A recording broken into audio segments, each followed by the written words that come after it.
Bubble.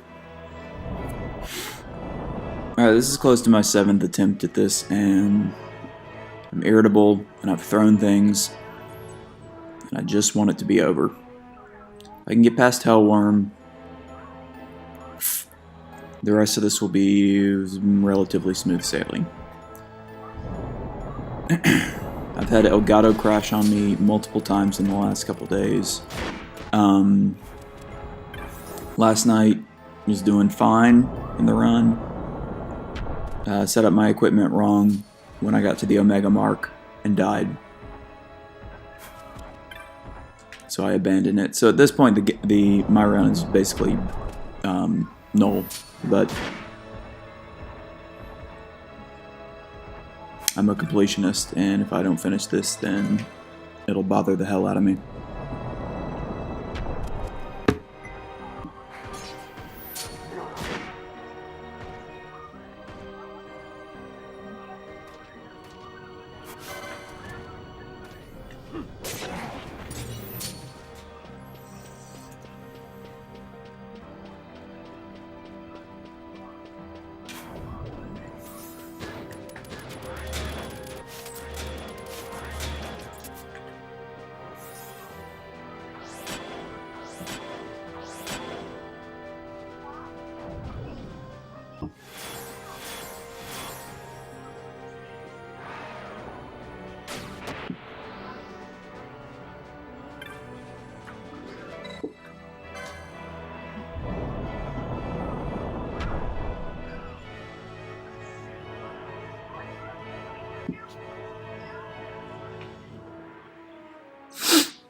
Assuming I actually get this set up right, I'll explain what's going on once we kind of get in automation mode. One. Nice, expose is working.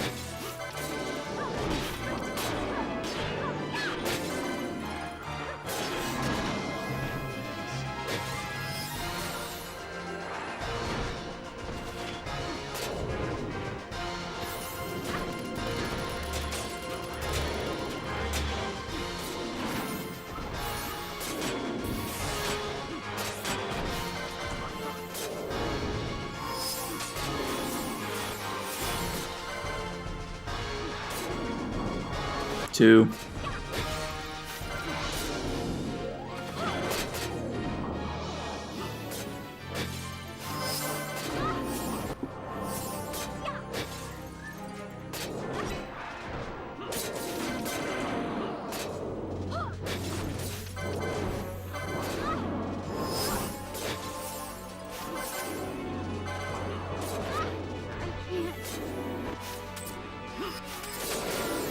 Three.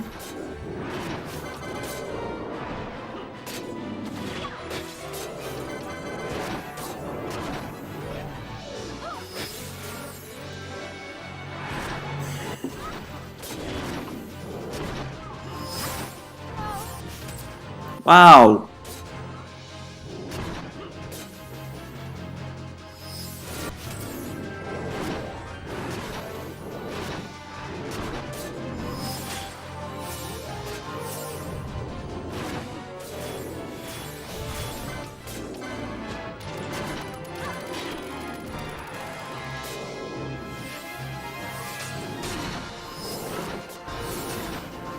4.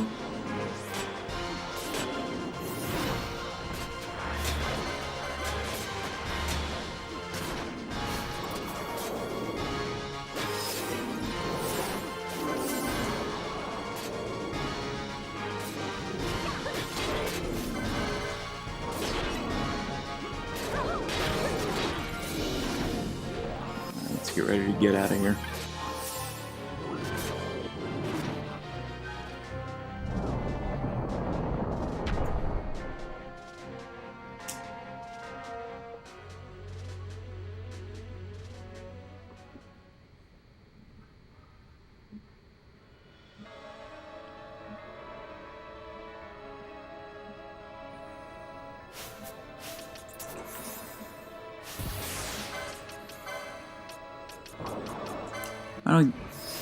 Let's give everyone bravery for the hell of it. Let's also make sure Ash has bubble renewed. And let's make sure that we've got protect the guy.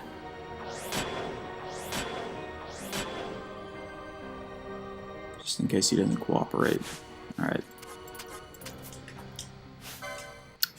Now we use Infuse to get Bosch and Pinello into critical quickly.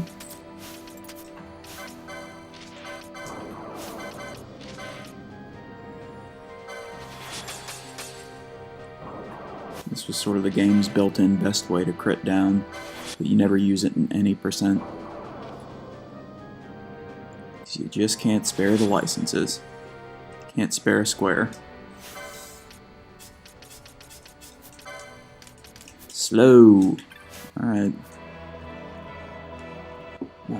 4.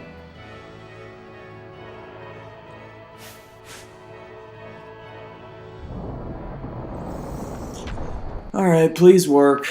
Please, please, please work.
Zero.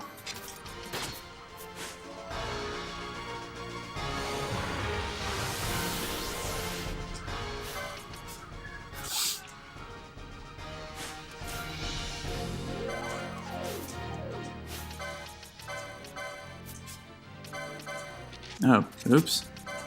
I did not have these guys set up right. Maybe that's why they were dying.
Please don't execute it before I kill her.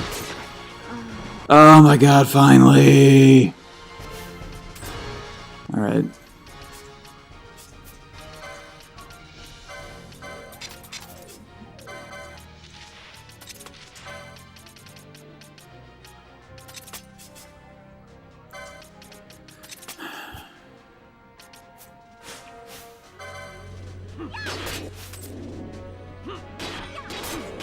Alright, his Berserk's gonna wear off here soon, so I need to pay attention, and then I'll get to explaining.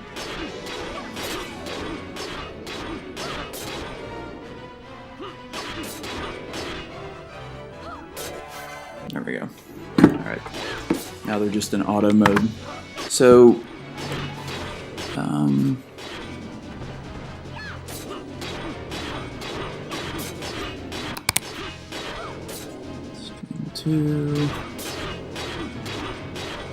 everything's still recording. Okay, I can't even remember which video I mentioned this in, but a bunch of crashes on this segment with the hardware and the software. Had it awesome last night. Didn't have my equipment set up for Omega. Ruined this segment. So this run is basically ruined, which I know I've already said. There's a couple of things for the way that you get through this battle and Yasmat. So the only two battle where you've got the bars at the top, essentially where they've got just this massive amount of HP. So you deplete an entire bar and it takes off one of those little dots. Expose works on these two bosses, which reduces defense stats, which is incredibly helpful because of how long it takes to kill these guys. So that's why in that first round, when we were just kind of hacking away at them for 5 of those dots, I was trying to do expose as much as possible, so the defense would be as low as I could get it for this particular piece. So when we were, automated fighting, basically, that they're doing as much damage as possible. You can see Penelo's hitting it max damage. Bosch with the Mass Immune and the Genji gloves is hitting, 9, 11 hits. So that's another thing, is that I'm not sure if it's just with these large bosses, but the Mass Immune and the Genji gloves work really, really well. So rather than, having the Zodiac Spear on him where he's doing just one hit per Q, he's doing, whatever. Like, what is this? 9 times 5,000 amounts of damage in one round. So that's the reason why we've got this set up as it is. The way that the freezing works, and I've explained this in the other videos where it crashed. I'll see if I can do a better job. In this game, and other runners do this justice way better, but when you're fighting, there's a queue of actions that you don't see. It's basically like any Final Fantasy game. So those get logged and then executed in whatever order, in a time-based manner. The thing that's a little bit different here, and I don't know if I can't liken it to any of the other games, maybe like Final Fantasy XIII, where you've got certain things that, are multiple bars when you execute them, is that actions, you're not aware of which actions cost more than 1 in the queue. So I believe that, actually, I'm going to look this up.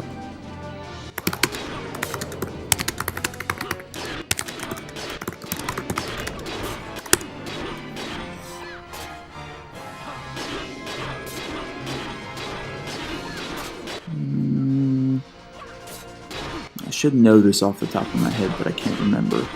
I think it's 6. Let's just say it's 6. So 6 actions can be performed in a queue before the queue gets clogged. What's happening? There we go. So for example, when you have 2 folks casting Eroga, or any of the Aga spells, those each cost 3. So the queue is clogged when those are being executed. Nothing else can happen until those commands are executed, and then then the queue is emptied and the next round starts. All right. Attacks are 1. If even that, I'm not quite sure how this works, but the way that we set up this freeze is the following. If you can summon an Esper and then dismiss the Esper at the exact time that the Petrify status hits and someone turns to stone, so Fran in this case, it glitches the game and the game thinks that that Fran is still in play. So that's the first thing that you need to happen. The next thing is that you have to have a character targeted by one of the special attacks. So I believe, and this is me extrapolating, but I believe it's an attack that just is either full queue, so it takes up all 6 of those slots in the queue, or just more than one. So Judgment is that attack in this case. And that only occurs after we've depleted 5 of those little dots in his health bar, so that's why we did that first. So as soon as he targets Judgment on one of your characters in play, because you can't target Fran because Fran's not really there.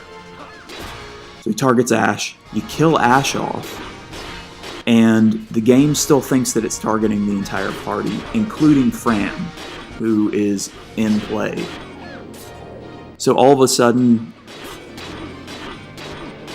the Hellworm gets stuck in this cycle of trying to execute this command on a player that isn't really, on a character that isn't really in play. So that's why you keep seeing him trying to execute Judgment over and over and over again. And I'll go ahead and just do this since this run is ruined. But what you'll see happen in Yasmat that we don't do here, because it's just easier to hack away, because it's about a 12-minute fight from the time you get it set up properly, is at the top of the screen when you see Hellworm Ready's Judgment, that's the queue clearing itself and starting over. So just now. That happens every 30 seconds. I believe it's 30 seconds exactly. And the way you can think about that is if you've ever seen one of your party members have that action canceled notice kind of pop up when you weren't able to execute a command that was in the queue. The best example of that is if you do any percent and you do the strategy for Fenrir, so the third boss climbing up Pharos. You immobilize Redis, you have Balthier underflow and put Fenrir to sleep, and then you're just you're reflecting bio onto Fenrir. And Redis is just sort of standing there, unable to do anything because he's out of range of Fenrir, and you don't want him for a reason, because you don't want him attacking Fenrir because it would wake him up. But after 30 seconds, you see that action canceled pop up, and then Redis tries again to start attacking, so it goes back in the queue.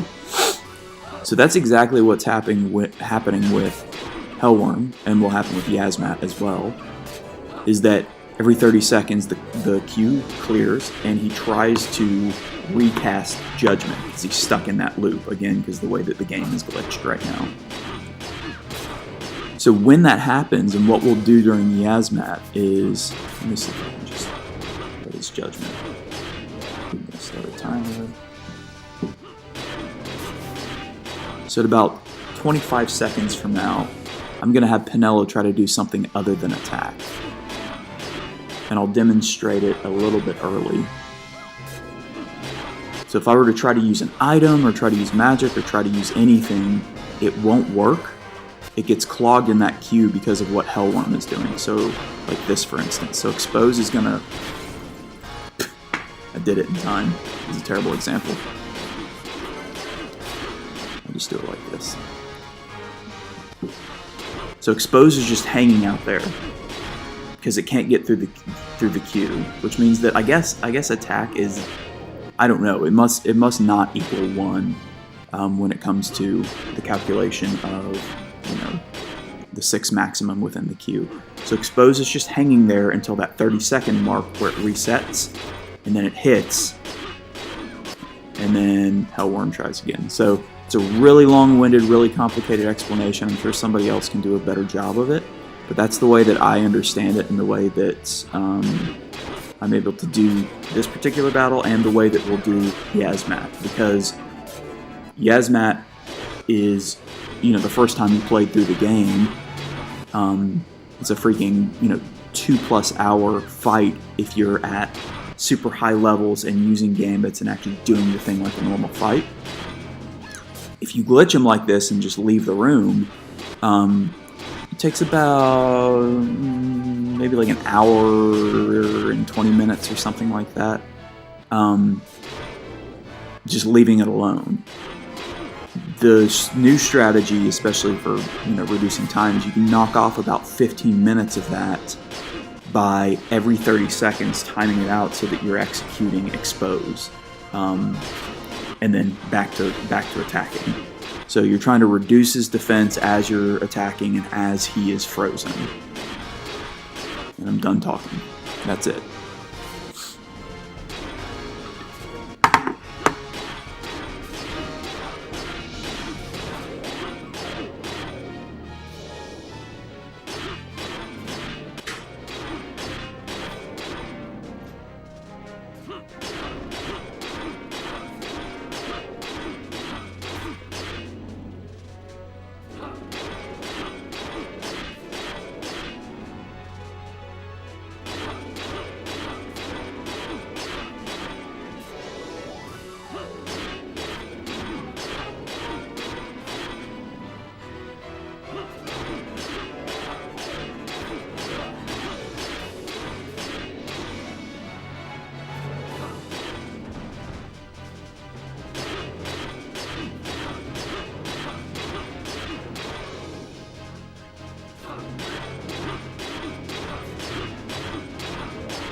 Boom, done.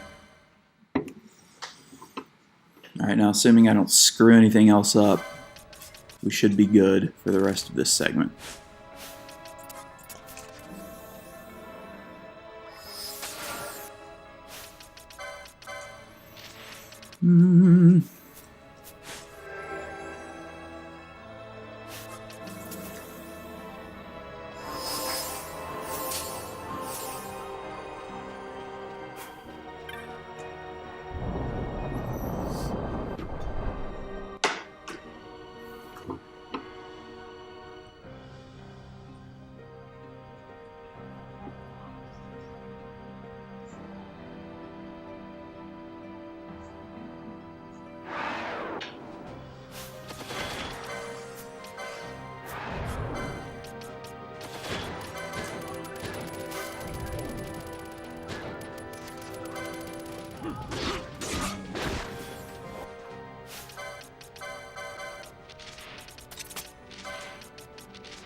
So now we're getting set up for the Great Crystal Run.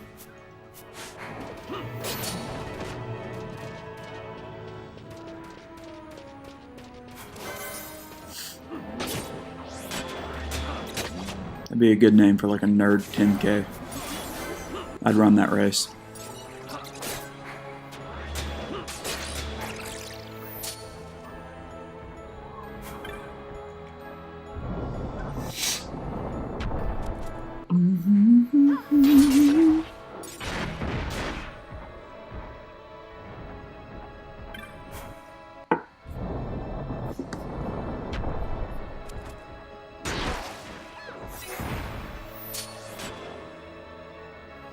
Sorry, I got a stutter on screen.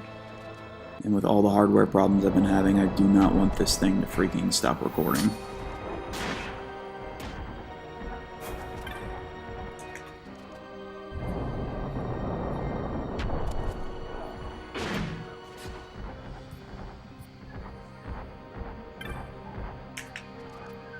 Alright, I think we're still in good shape.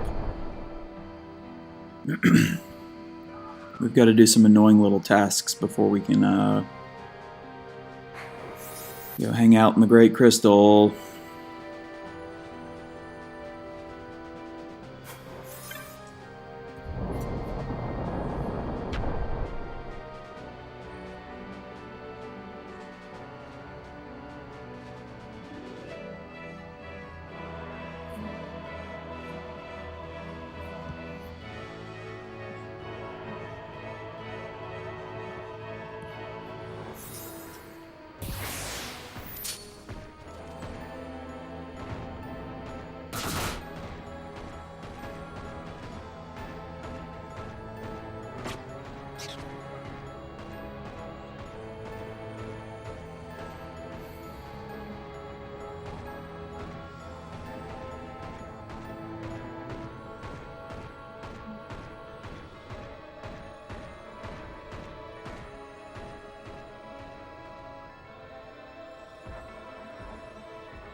So we're going to start Yasmat. That's the first thing.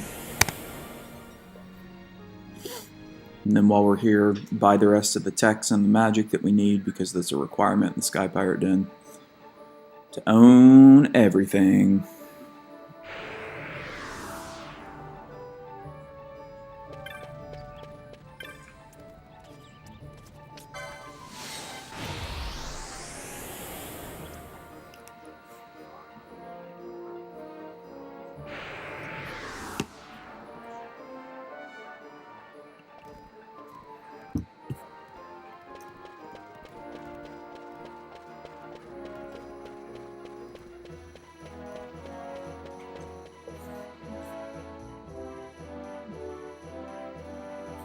Okay. The recording is updating. I'll stop worrying about it now.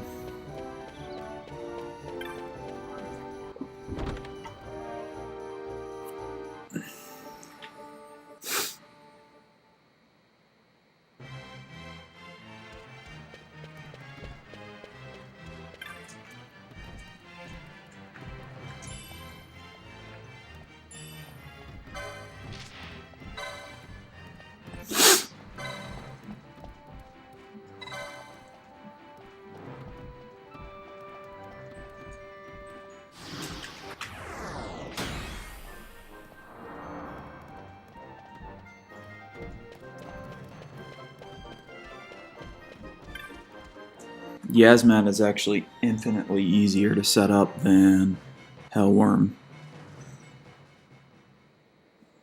I need to look into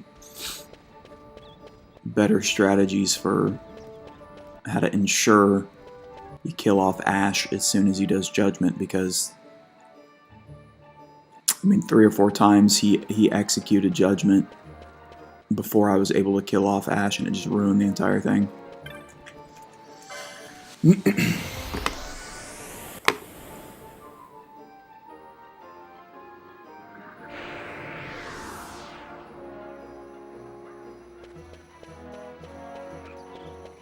There we go, buy the rest of the techs.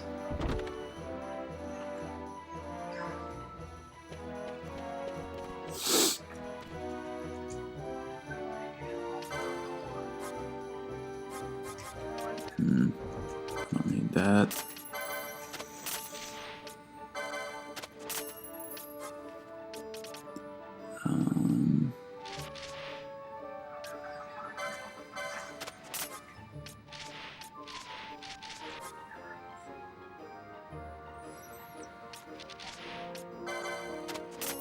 Just kind of cleaning up here.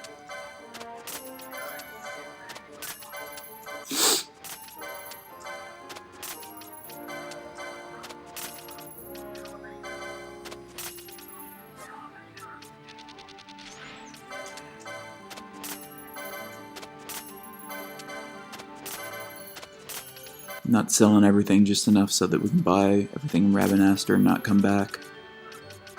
The Phobos Glaze. So now the Morbid Urn will be in the Bazaar. Because we've sold off the 3 items from the Elite Hunts. Or maybe not Elite Hunts, but whatever. Trickster, Orthos, and... what's the third one?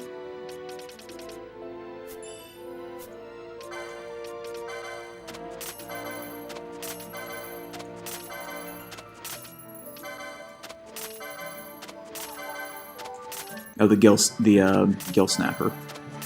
That's right, because you've got to go back to the Giza Dry to get the I guess it was the Phobos Glaze. I don't know.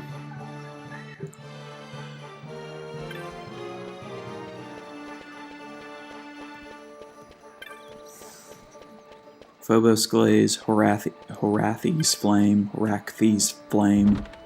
and Demos Clay. Demos Clay you get from Trickster. Horathi's Flame you get from Orthos. And what we just sold, the Phobos Glaze, you get from the Gill Snapper.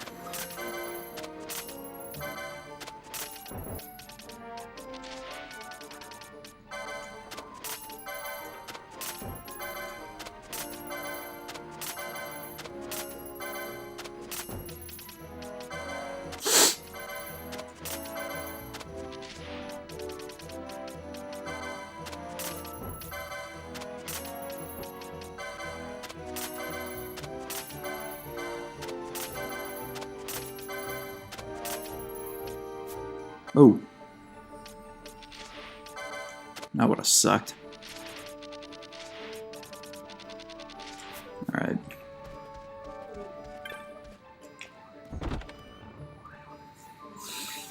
And lastly, go finish the King Behemoth. So we need all of the monies that we get from the very strange little trick in the reward.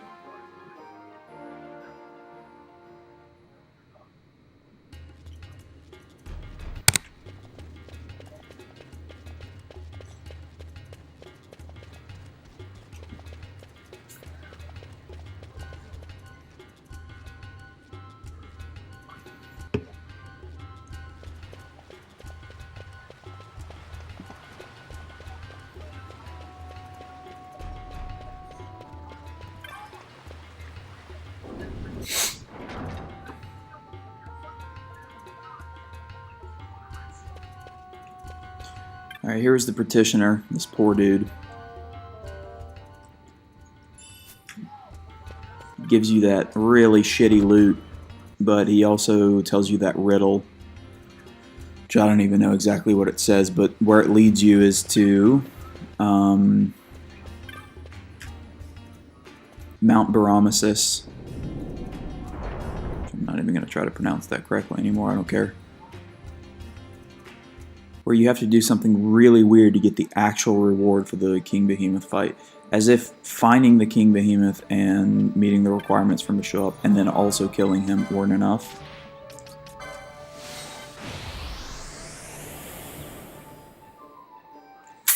What you need to do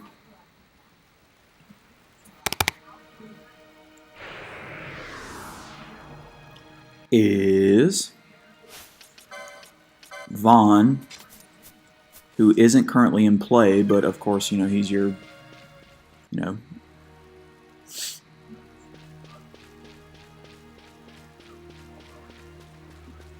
whatever party member that you walk around with in the non-playable areas.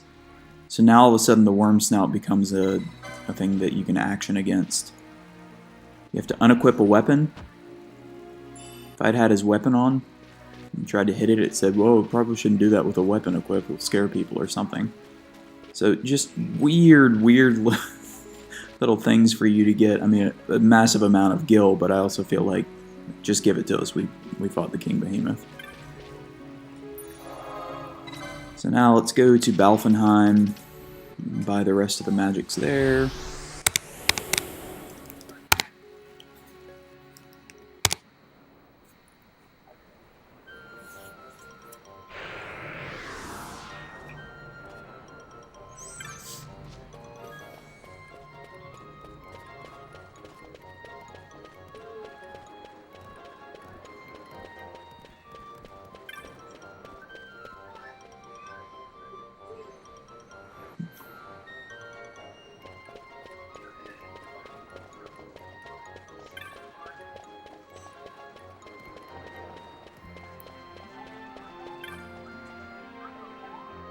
So we buy all these magics.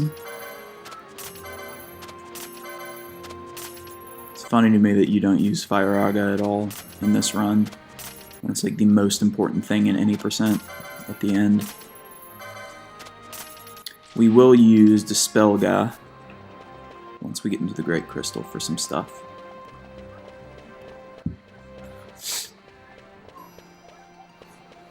And then the last one is for the Fawn Coast.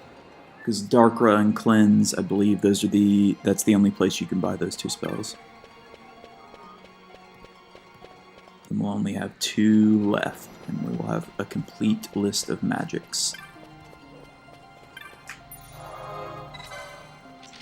Fawn.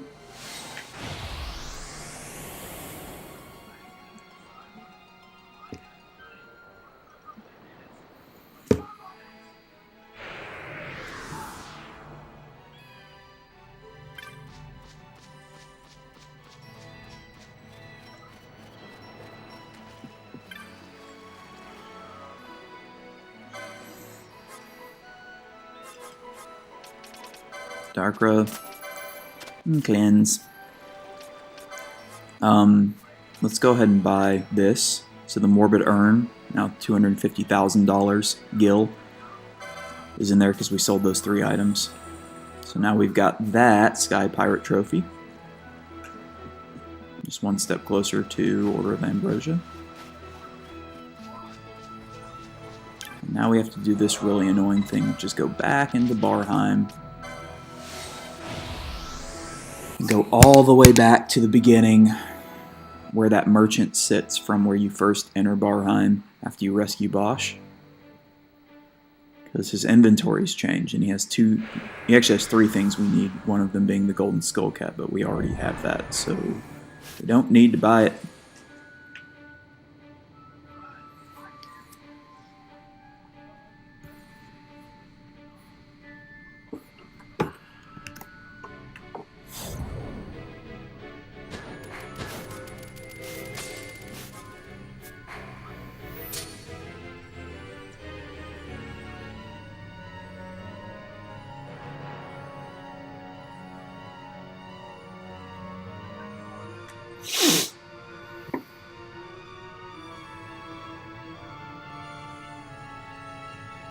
I'm just stopping here to complete the map because I'm not routed to go this way the first time you come through Barheim.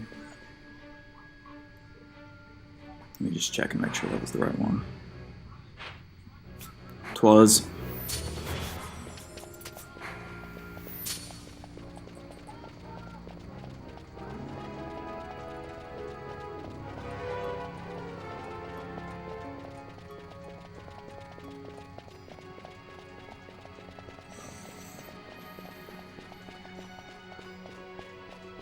So much of this game is muscle memory. Doing the full playthrough stuff where you've got to go through areas backwards messes with my brain.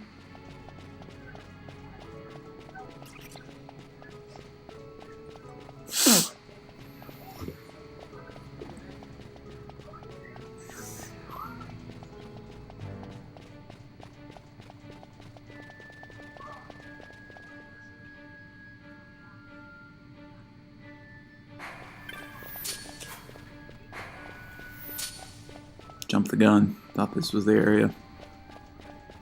No, we're still walking. I think the bombs in Dieber Barheim count, but, you know, better safe than sorry. I'm not ticking off a list of enemies. Kind of just going by my notes, which is not safe. It means our cleanup will be variable. Alright, here's our guy. So we'd normally buy one of those, but we got it. We need the Hermes sandals and Ardor. And we're done.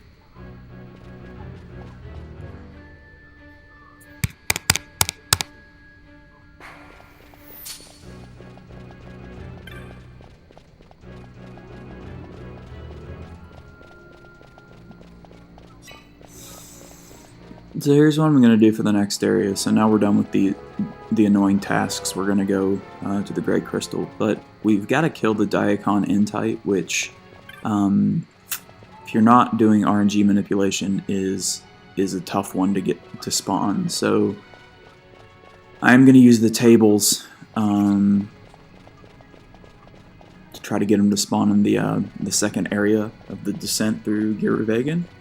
However,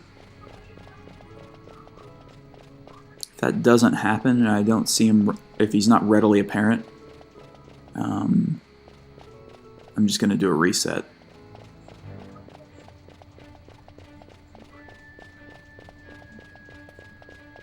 Let me see what Penella's at. Actually, get this ready. 60 and 61. Okay.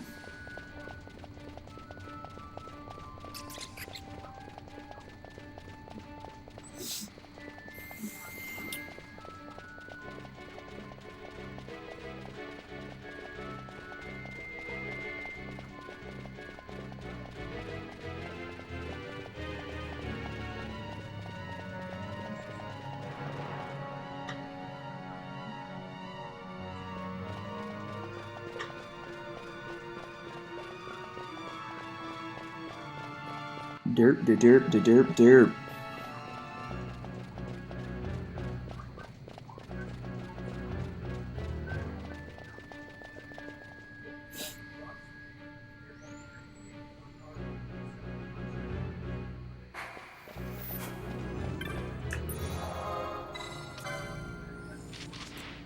Where am I going? Giruvegan.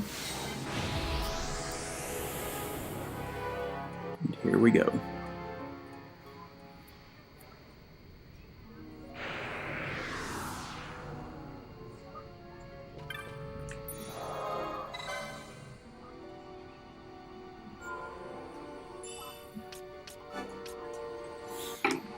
Refill on coffee.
Oh my god, remember Daedalus, you guys?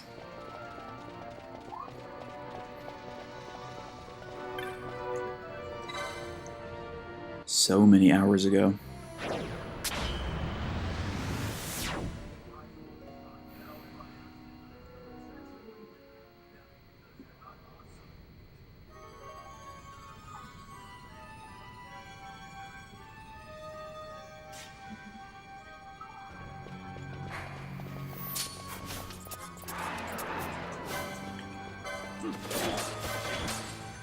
Just kill one of these guys and get him out of the way.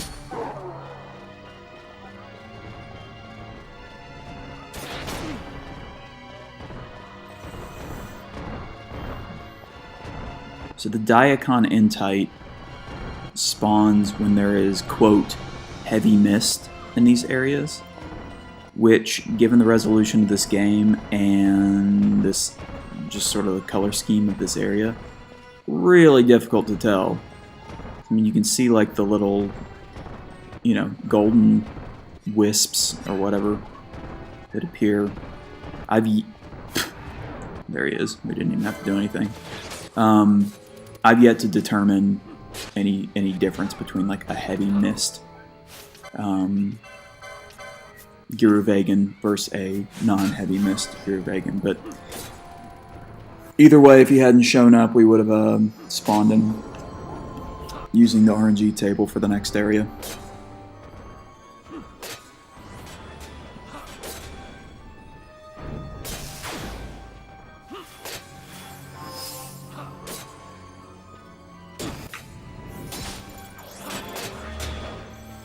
God bless the ribbons.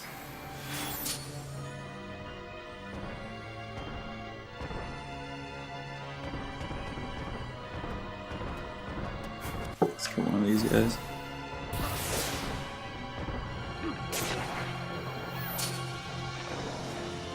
And one of these guys.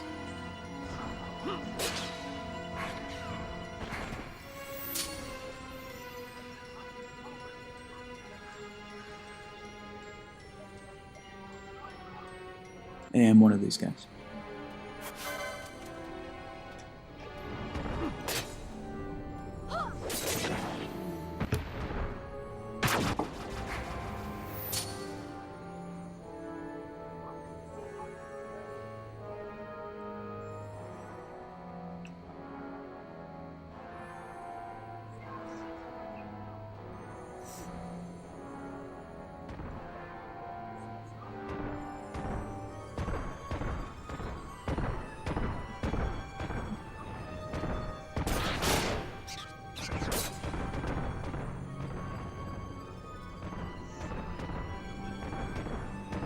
Let's go this way, because I got it open. I think it's faster.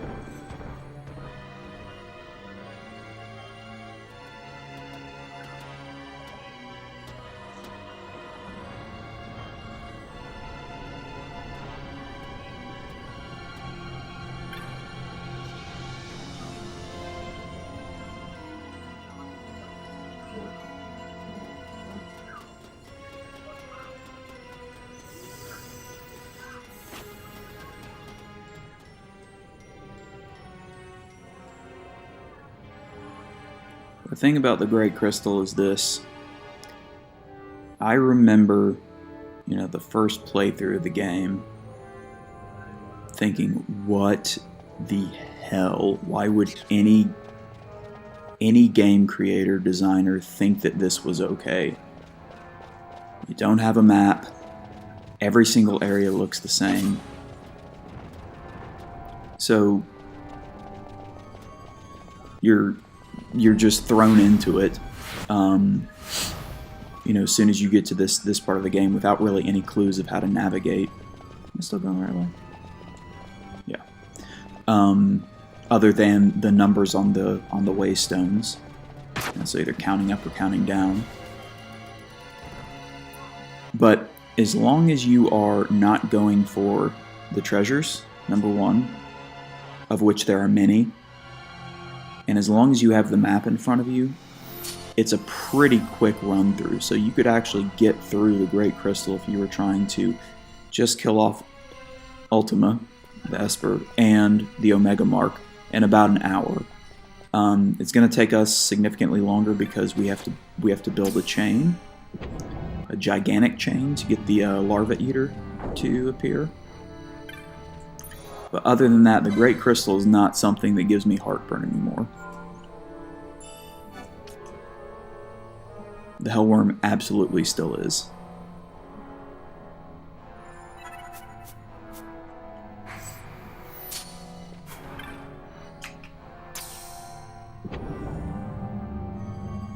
So, since I'm awake and have coffee, and not doing this at night like I was all the other segments, I'll do my best to kind of narrate the way through it. think these are the same thing, right? Yeah, they're just Vivian. Garbled Barons. Regardless, let's get them out of the way. Yeah.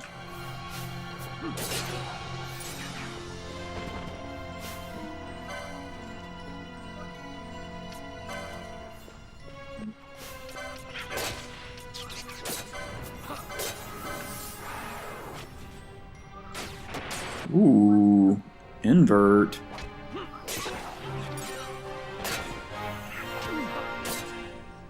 So the Pisca Daemon is one of our hunts. We accepted it so long ago, I can't even remember who the petitioner is. So that's done. Let's go into the crystal.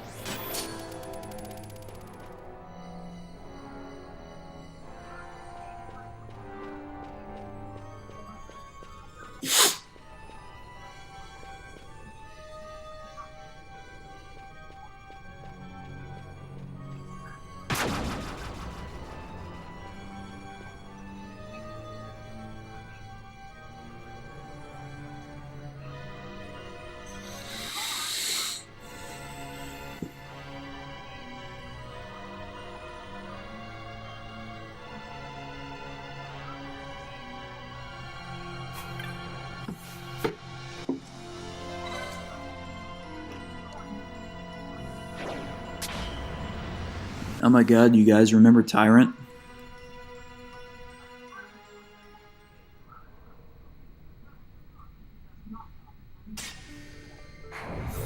Okay, so the normal way through the crystal is to descend to the left.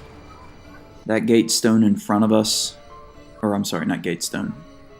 Gate in front of us is the gate Scorpio.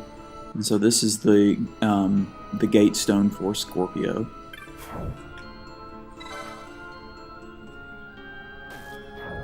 And this is our, this is the way that you navigate through, is basically finding a gate stone that matches the name of a gate. And without a map, that is a fool's errand.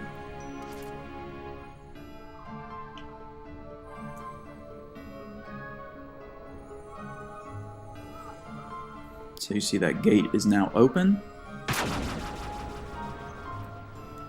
Now when we get into the next part of the Great Crystal, what changes about the gates are two things. First is that there is now a timer from when you activate the gate stone to the time that you get to a gate. None of the timers are difficult at all. They give you ample time to get there, again, as long as you've got the map in front of you. So that's one, and number two is that most, I'm looking here, I think actually every single gate stone applies to multiple gates. So where we just activated the Scorpio gate stone and the Scorpio gate automatically opened, the next one that we're going to do is the Sagittarius gate stone, and there are actually two Sagittarius gates that we choose from, and that's these two guys right here that we're looking at. So they kind of get like a warbly sheen to them, as long as you're within the timer, and then you just, go up to the gate, hit action, and then it opens them.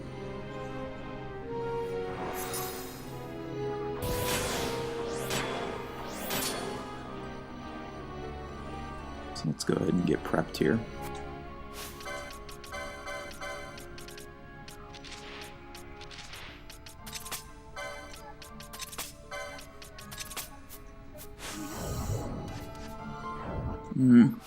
Let's turn off float. I don't think anyone does any quake moves.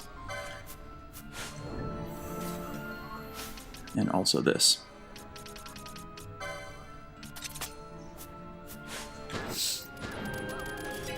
Most of these areas with,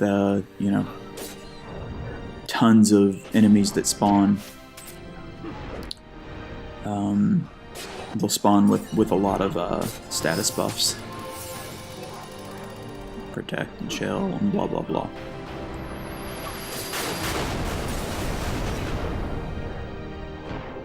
So what we're doing right now is just kind of going through a loop that, if you're looking at the map in a linear way, is at the bottom of the crystal. So we go in this clockwise loop to activate the Sagittarius stone, and the reason why we do it clockwise is because this causes the Crystal Knight, which is a trophy game that we need to kill, to appear back near where the Sagittarius gates are.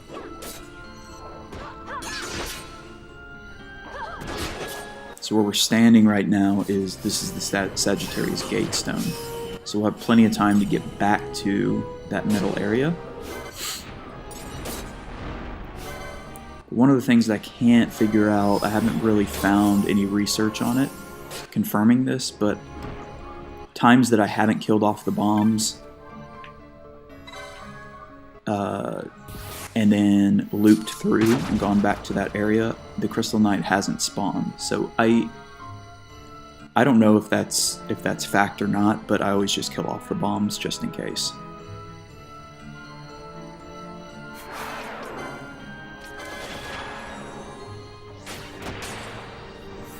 Go nuts, Bosch. You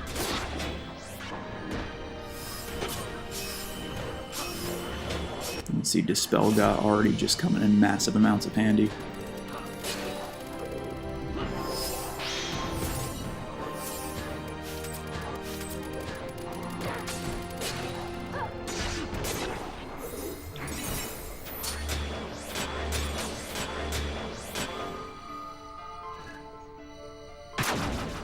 This is the first game I remember in the Final Fantasy series where buffs were worth a damn.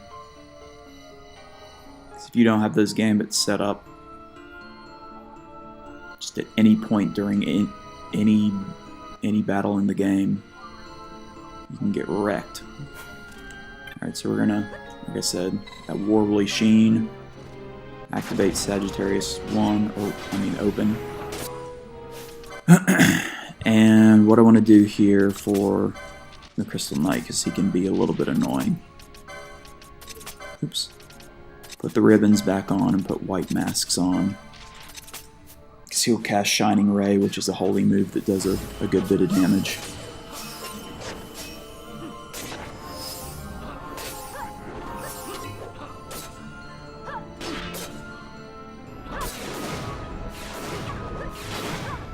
So he cast Dartga, but didn't do enough damage for it to really matter.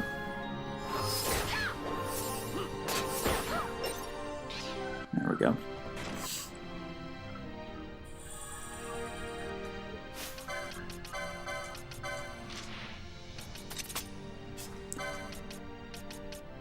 Oh.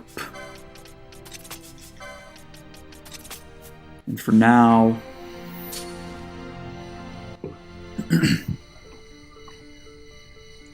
I'm going to leave the ribbons on because we're going to just do a bunch of kind of powering through this area.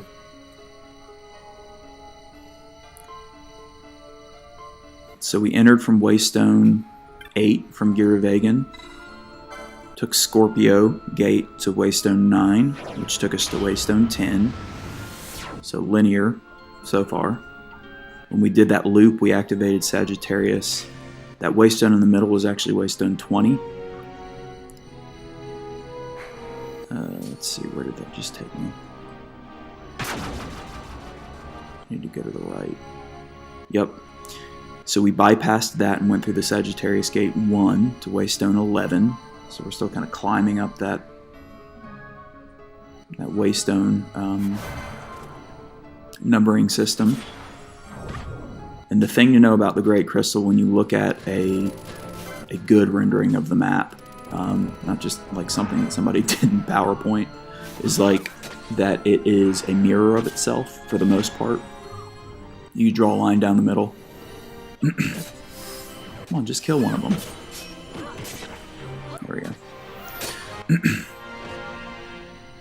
And both sides are the same. So there are multiple ways basically to get through this area. I find this to be the fastest. So we went through Sagittarius 1 and now we're on the left side of the crystal. So it took us to Waystone 13 We activated that Gemini gate stone just now. You see the gate timer is going. Along the way, we want to make sure that we're killing off all the enemies that are unique to the deeper part of the crystal for the bestiary.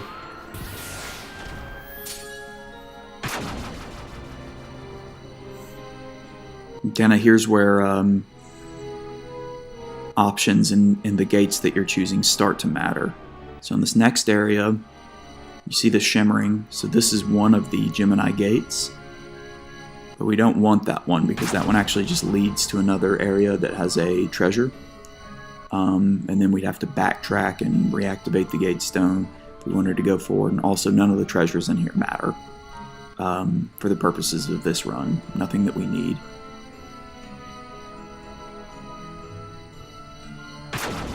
So we continue on.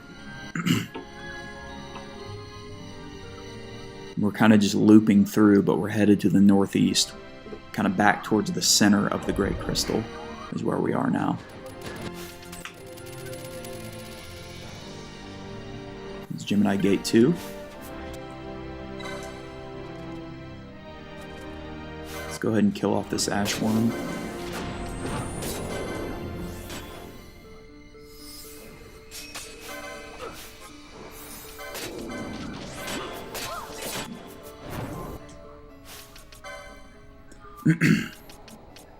One of the things I want to go ahead and do after buying all those magics is arrange them. Decoy at the top, siphons at the bottom. Good. And that's really all we need to do.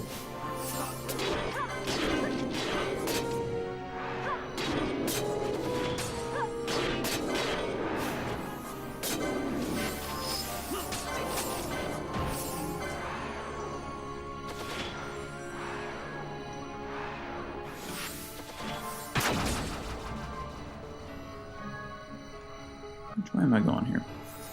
Oh, it doesn't matter.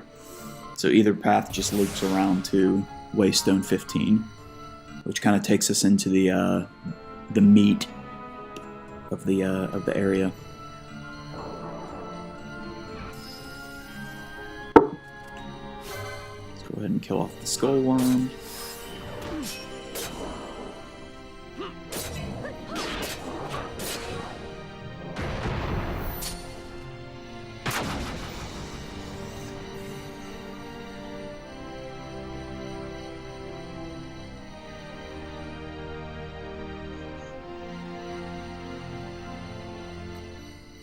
Awesome.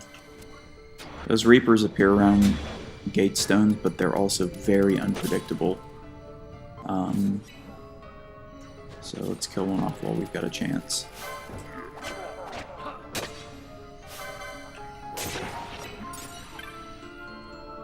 Waystone 15.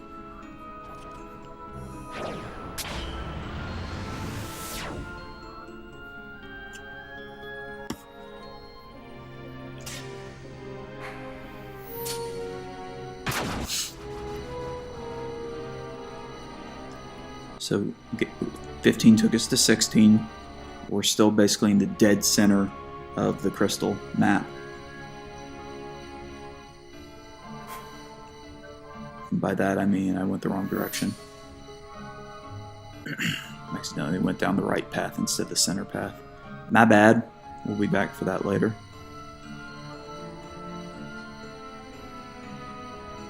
This is the one that we want.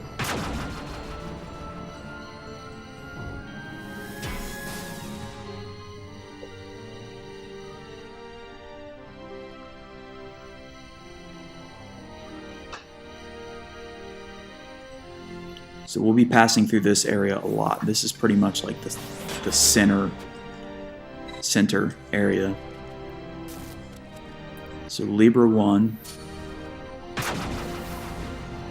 We're going to go to the northwest and activate the Libra 2.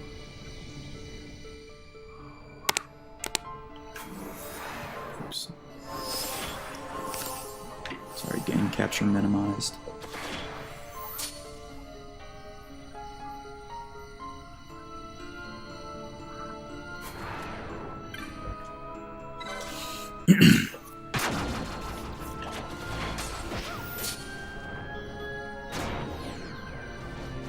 This is why I leave the ribbons on.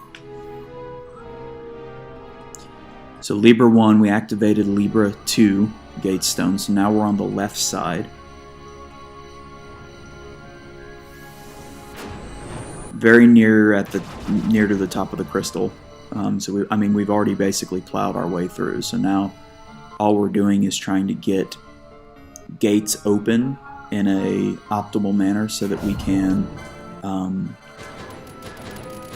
get to and from Omega Mark as efficiently as possible.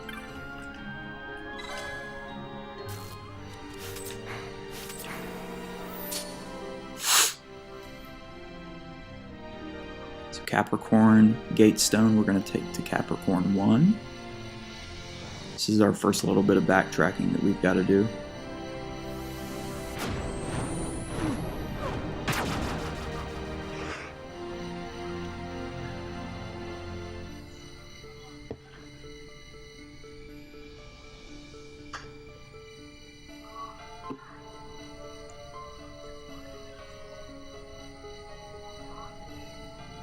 Derp. Heading back this way takes us to, like I said, where we're going to be backtracking to that center area with the Libra gate stone.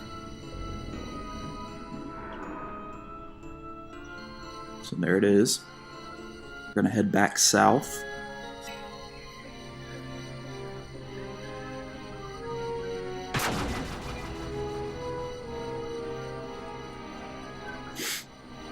To that area where I first when we killed that Reaper when I went the wrong way in this direction.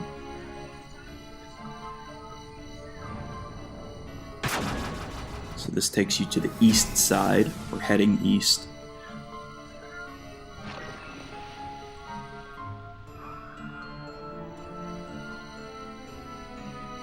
And here's good old Capricorn 1.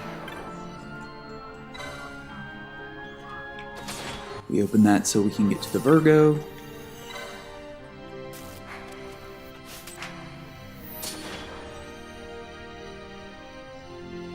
We're going to take Virgo to Virgo 1. Some more backtracking.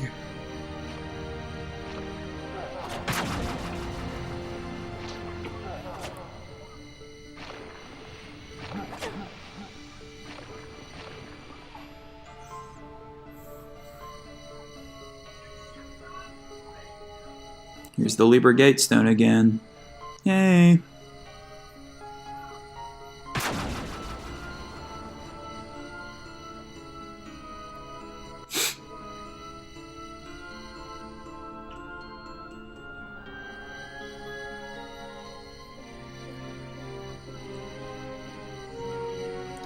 Alright, now going this way takes us to the very top of the crystal where Ultima is. The Esper Ultima, and also a save point, but we're not going to do that yet because we need to set up the path, continue to sort of pave the path to the Omega Mark before we do that.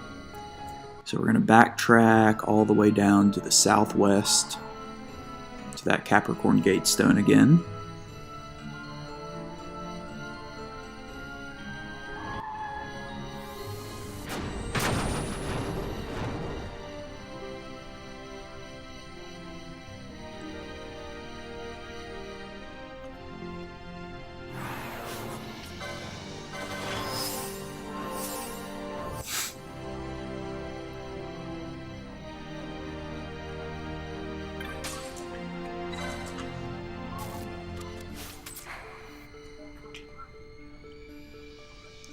Yo, Capricorn.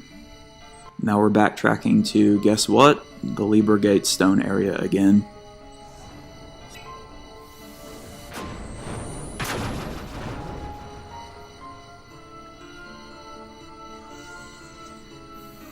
So you see what I mean, as long as you've got it routed, and the most important part is just keeping track of your cardinal directions.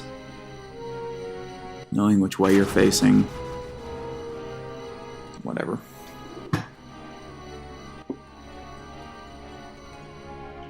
So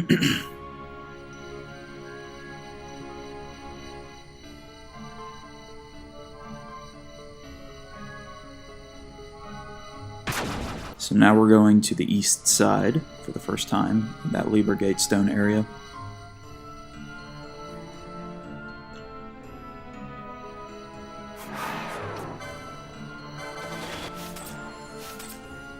Derp.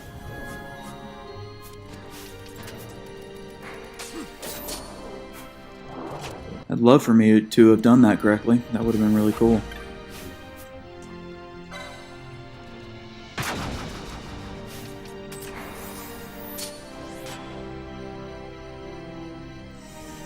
So Capricorn 2 opens up the way to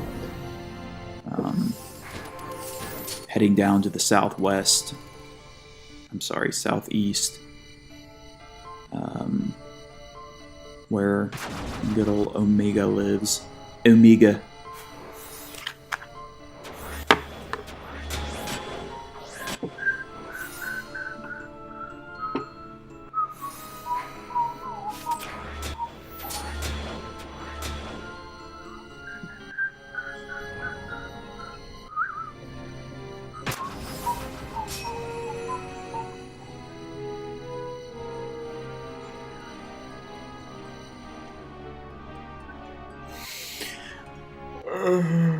There's another Gear Veganus here.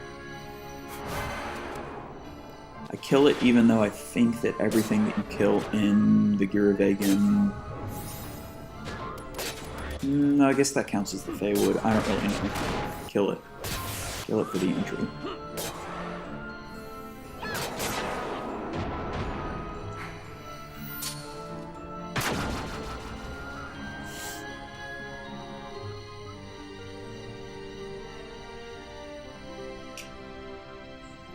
I guess really, as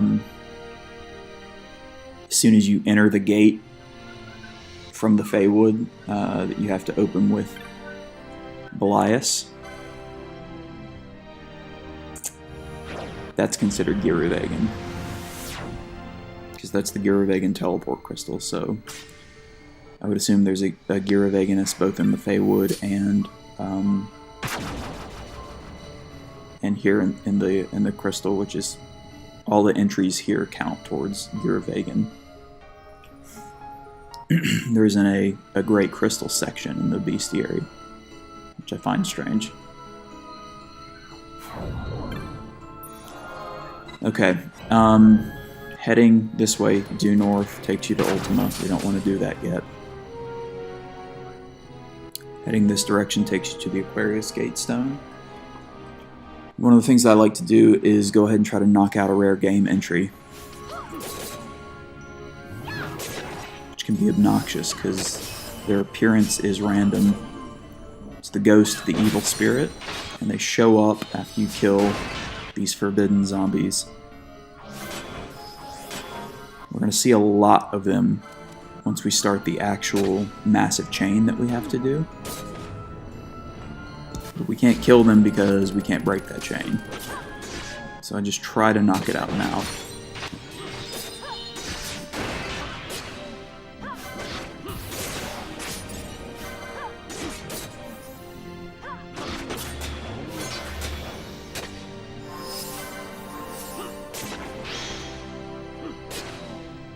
Feel free to not show up though.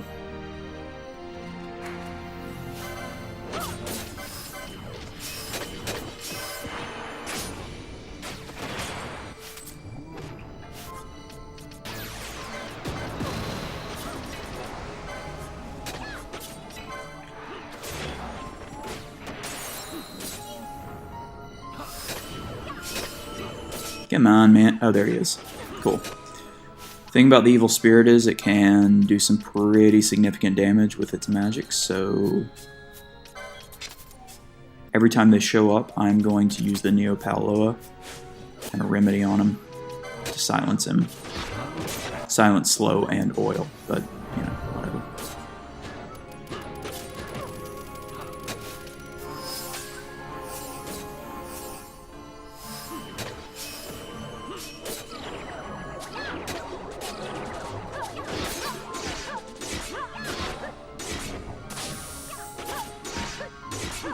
Ash is helping.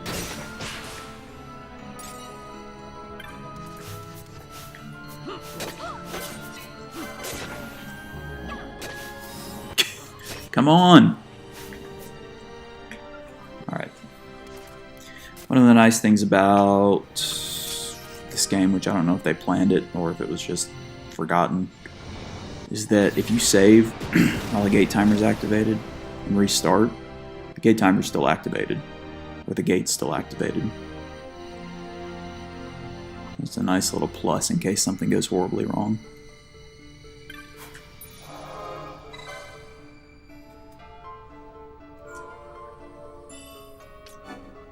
No.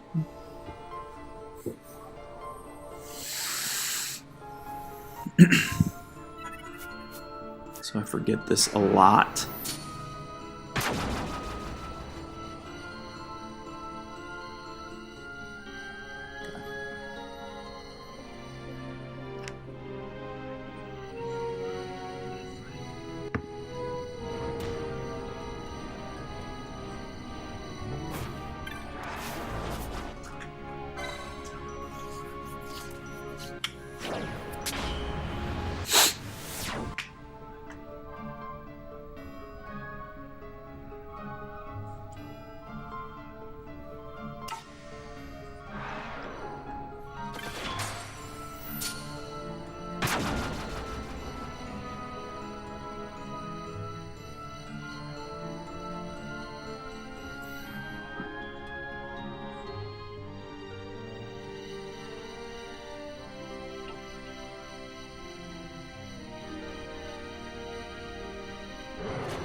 So now we go down in this area for the first time. So what am I doing? So we're on the far west side of the crystal now. Back near where the Capricorn Gate stone is. Nothing new.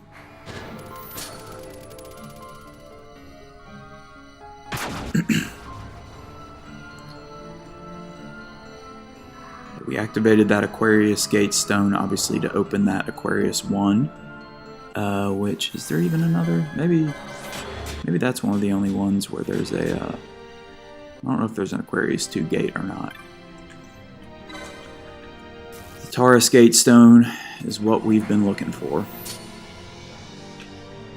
And this takes us to Omega.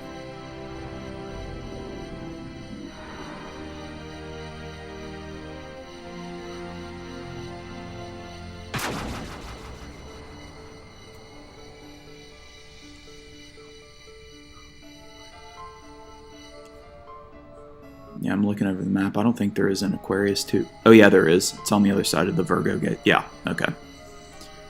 Completely unnecessary.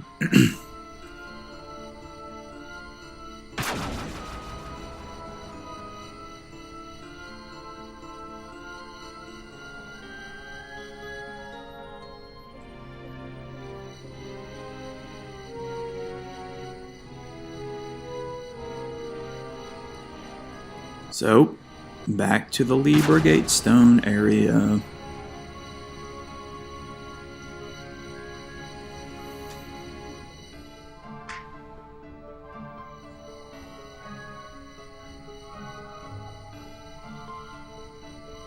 To the other side where we activated the Capricorn 2 gate.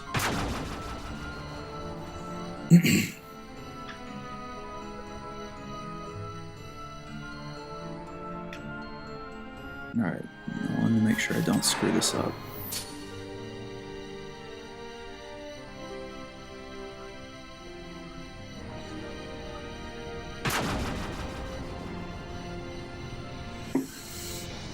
And if you've been paying attention, or even watching this at all, the Gatestone timer hasn't even gotten close to expiring with really any of these. I think the one that got closest to expiration was at the very beginning, the Sagittarius. And that was only because we stopped to kill off those bombs. Alright, so at the end of this is our Taurus 1 Gatestone. We need to do some things. That's why I did this earlier.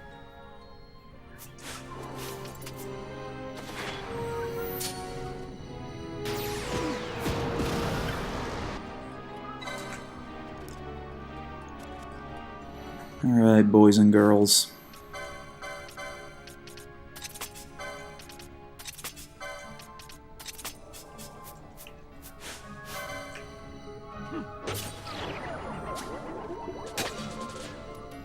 So this is obnoxious because normally going through this area with the ribbons on would be much quicker, and building this chain would be much quicker.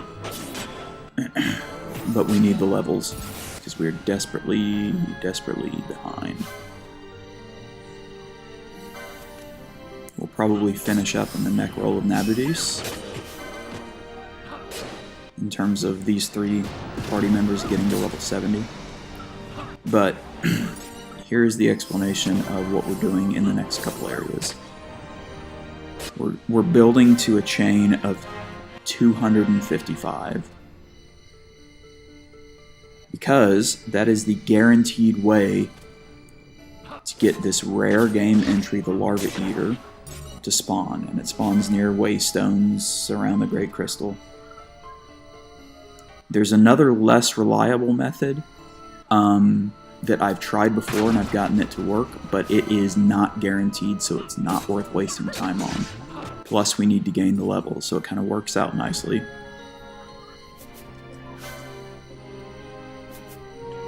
Let's just go ahead and go to the next area. So this is the reason why I changed Gambits to party leader's target and why we don't have Bosch in Berserk, is because those evil spirits show up way more readily in these areas.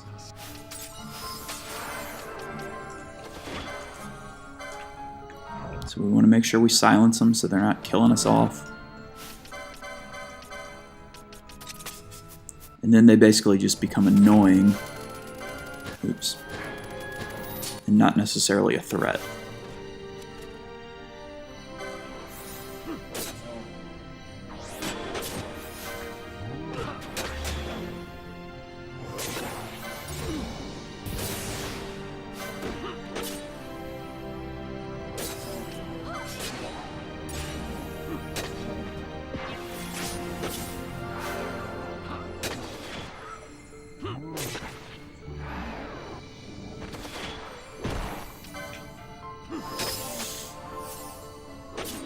The Forbiddens respawn, as you can see, frequently and at a pretty high volume throughout all of these areas leading to the Omega Mark. At some point, though, and I don't know what that point is, they stop respawning. So my goal is to get about 125 of them killed, then go kill the Omega Mark, then get around 125 more killed. So that's around 40 in each of the areas. Since there are 3 areas we move through here.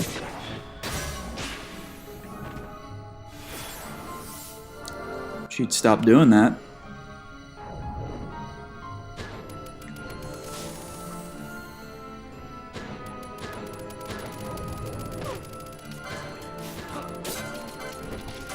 Also, the reason why we split it is twofold. So, number one, killing Omega does not break the chain. I don't understand why, but it just doesn't. So, you're able to continue on after you kill him. The other reason is we want to get, as high of a level as possible before fighting Omega, because that dude is tough. if you're not set up correctly, you can get completely destroyed.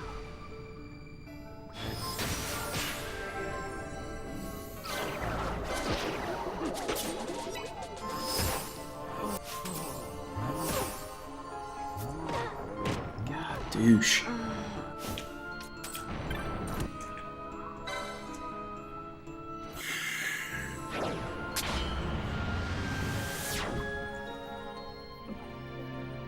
And then also I get bored. Because this chain blows.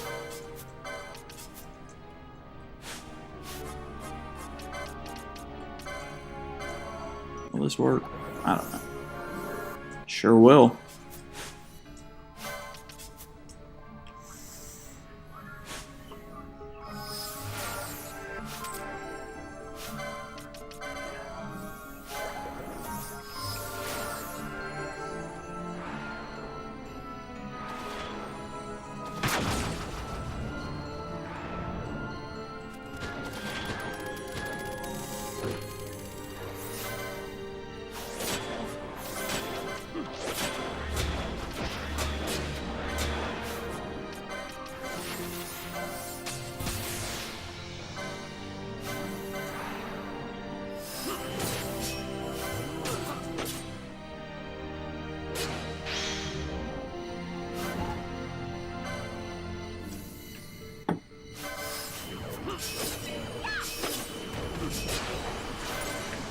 So this is a better reprieve because the evil spirit didn't just pop up immediately like he did in the other area.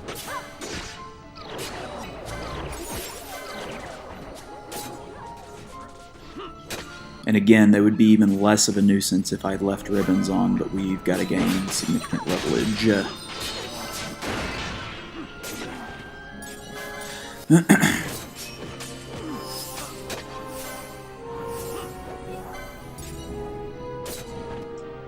Oh shoot, did I give her... yeah.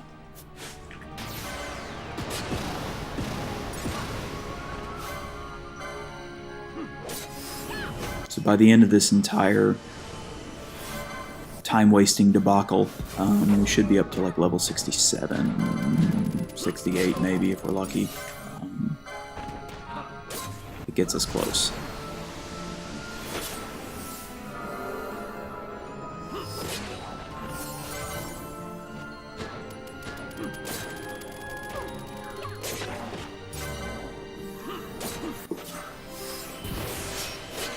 There's our evil spirit. Couldn't just have fun without him.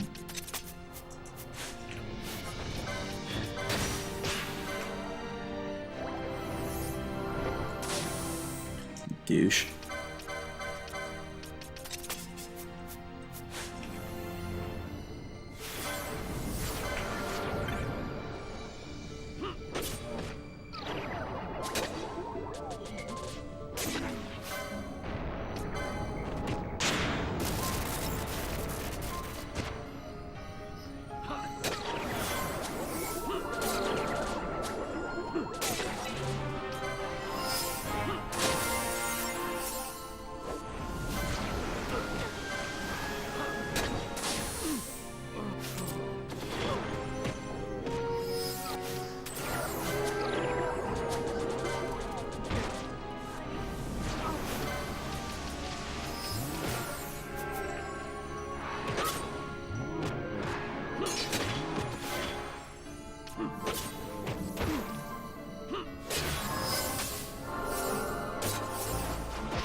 Dispelga coming in handy as long as they're not just afflicting so many statuses on me.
Still making good use of Siphon.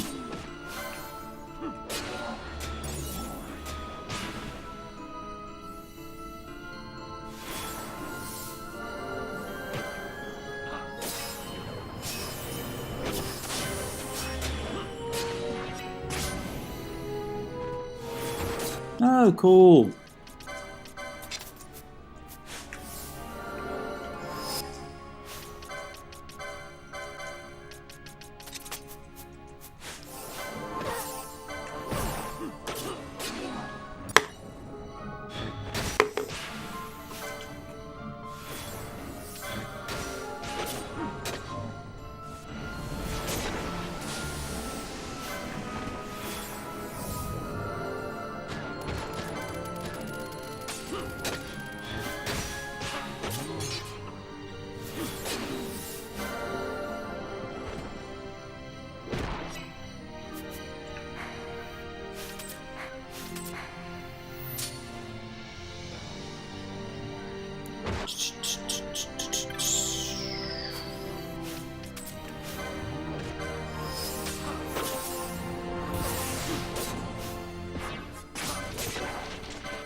I guess I kind of exhausted this area. On to the next.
I guess I could change Bosch's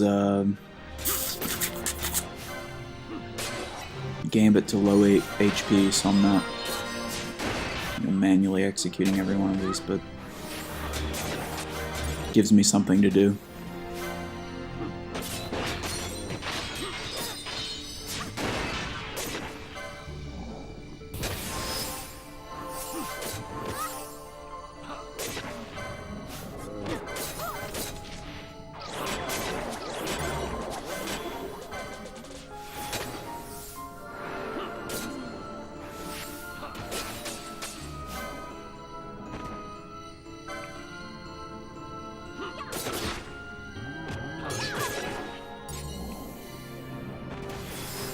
Yeah, that's weird. I don't know why she didn't do Dispelga.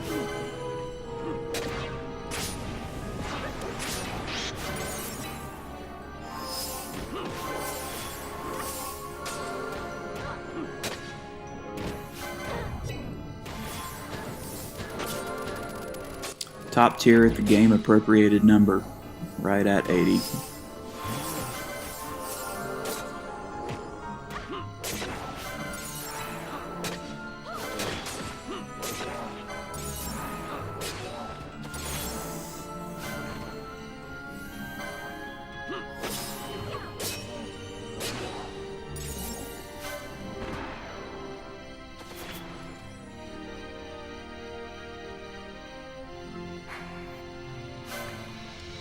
So there's only one more area after this before you hit the Omega weapon. So if I can get up to 100, and then we can kill about 25 in the next area, we'll be in good shape.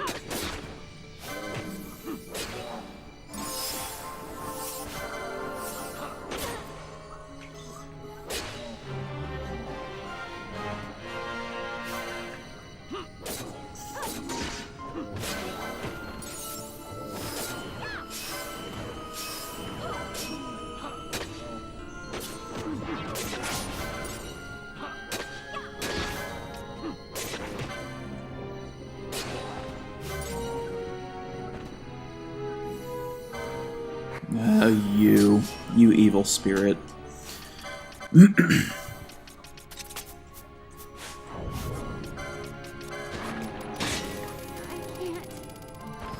Asshole.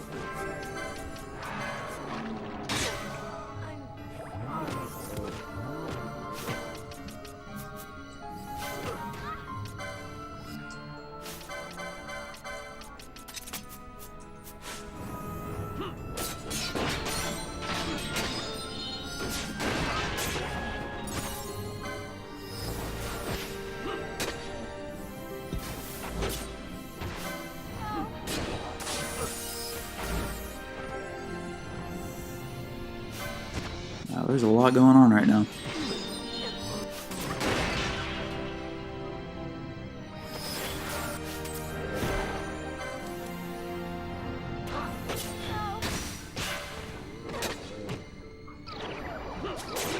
Ah, screw this.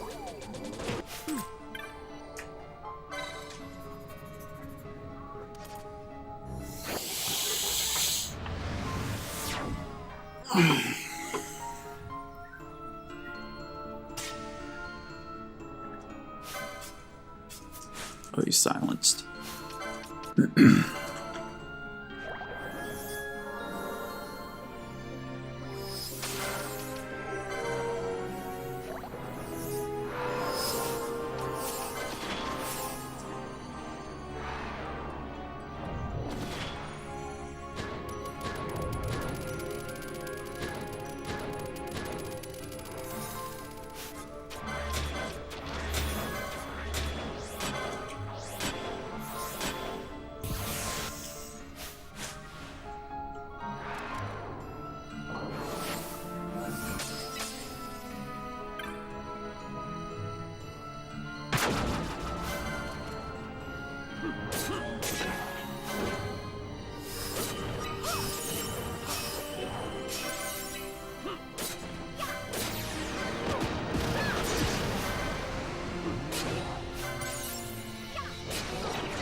So this was good. Even if the evil spirit shows up now, we got a good little grind in this area without him.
What's I gonna do? Oh.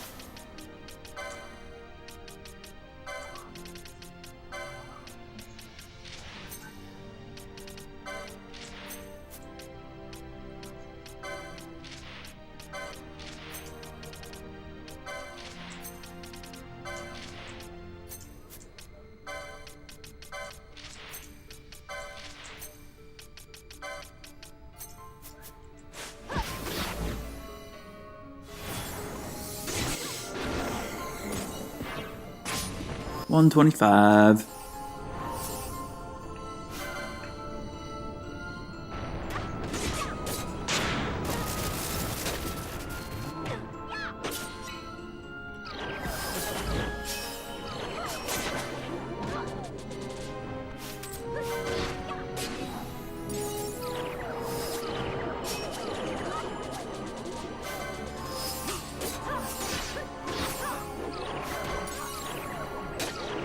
Ash to the rescue.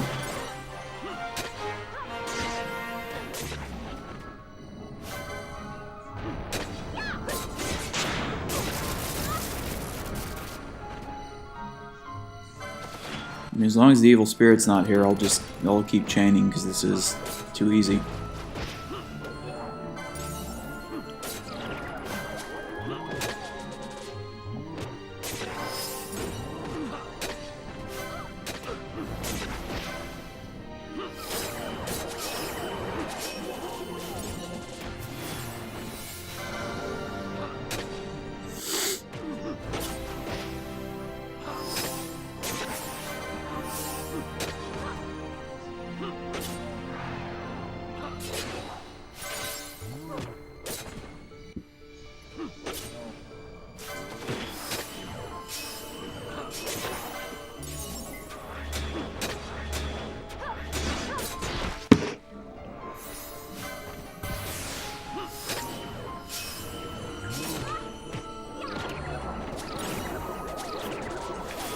Sleepy.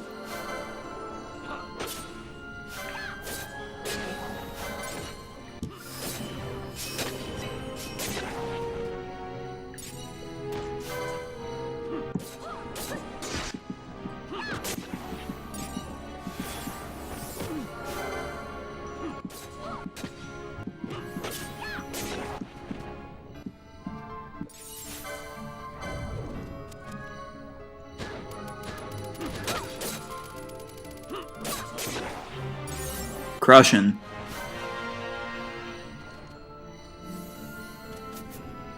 And that's my cue. F that guy.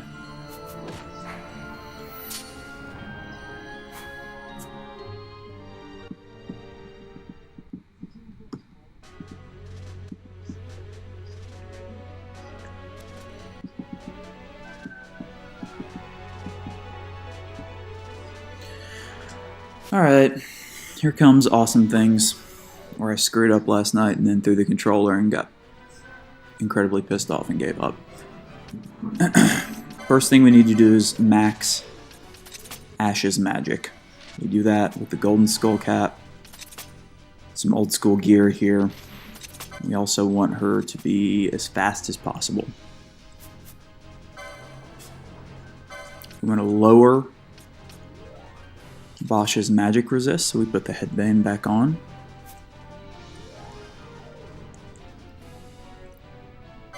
And the bubble belt. This is where I screwed up last night because I gave him the Genji gloves. Pinello gets them. Really?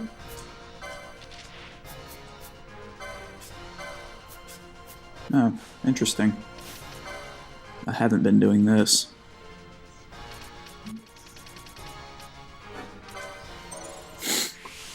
But it makes sense. Mass immune and Genji gloves.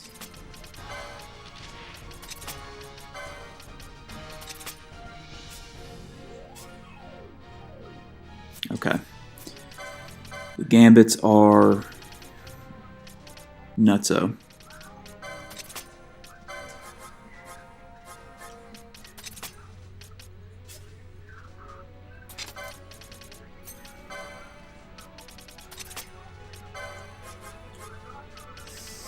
The only thing she should have on is Ally Bosch Reverse.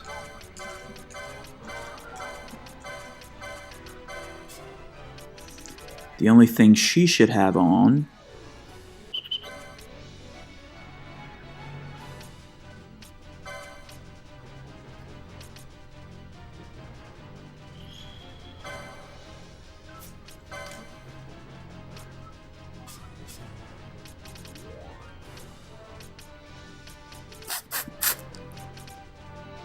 yeah. Okay, that's good. I will turn off Libra. That won't matter. One more time, let me do a check here. Alright, so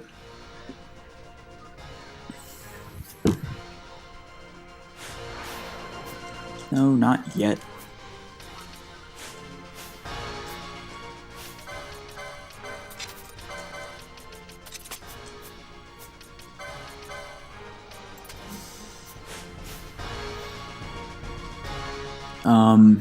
Let's get her at full magic.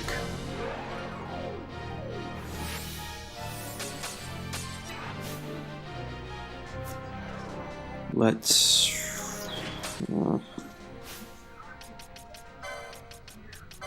turn off bubble. And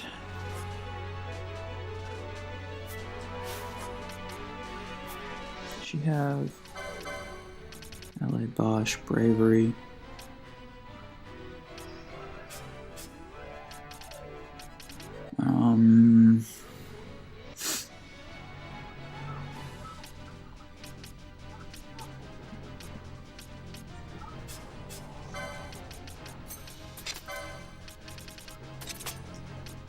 Ally Bosch. Let's just have this.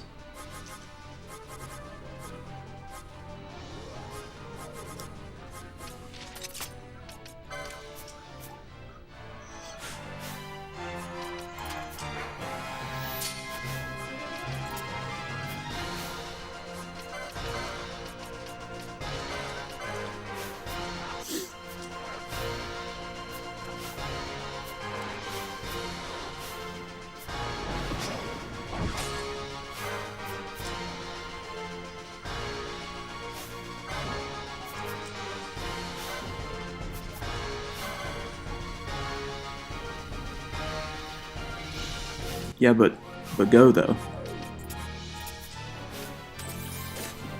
Ooh.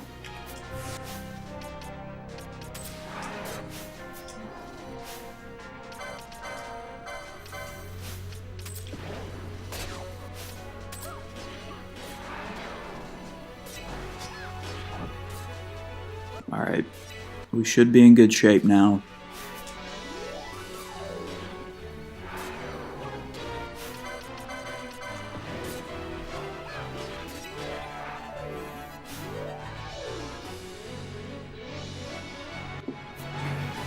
This is what happened last time.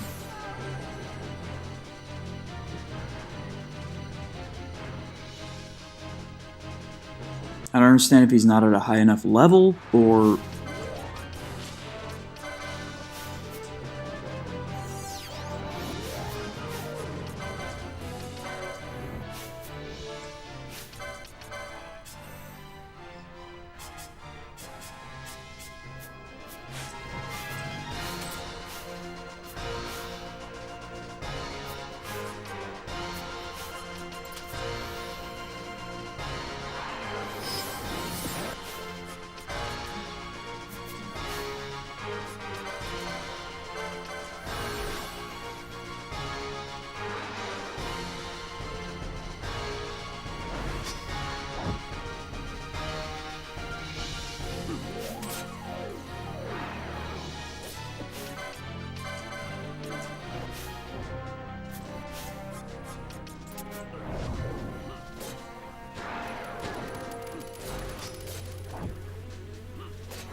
Oh, yeah, okay.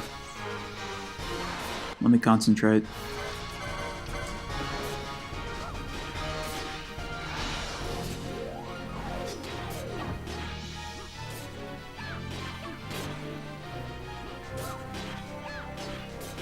I can't believe I screwed this up last night.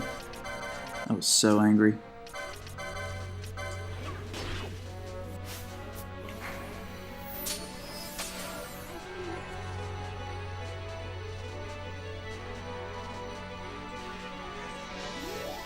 I can't believe that keeps happening.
usually isn't this stressful.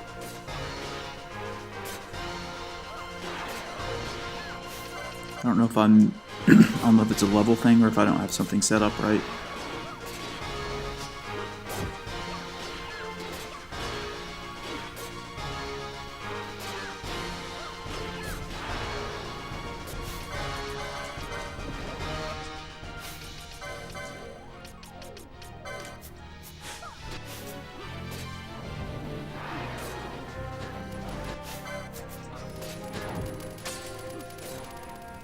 Now I'm freaking paranoid.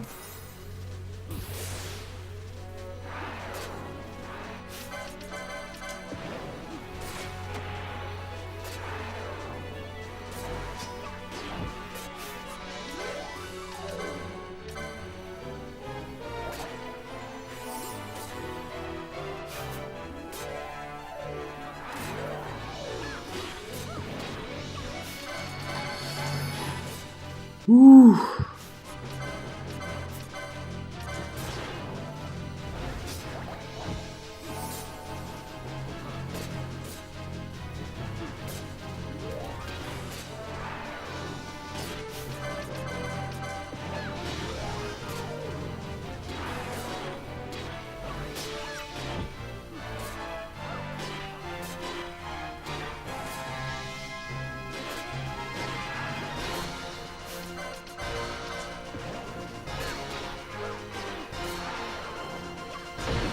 Hallelujah!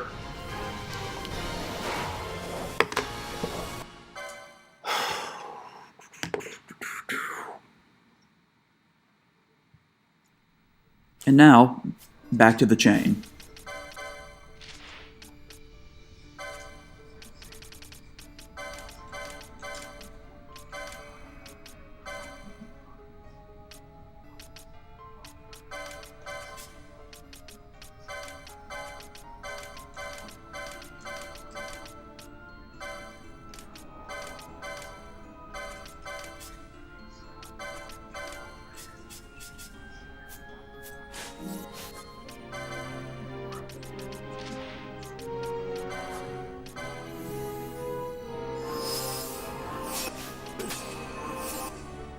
LOL, reverse.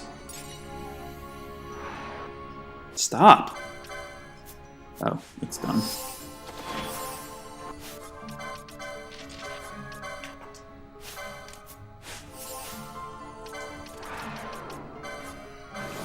Because it matters.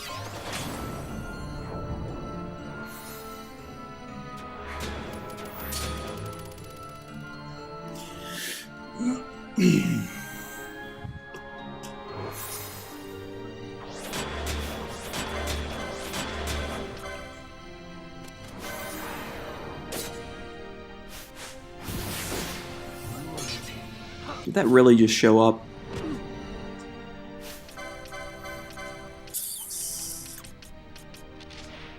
Neo Paoloa. Now, assuming I don't do something just unbelievably dumb, this segment is taken care of.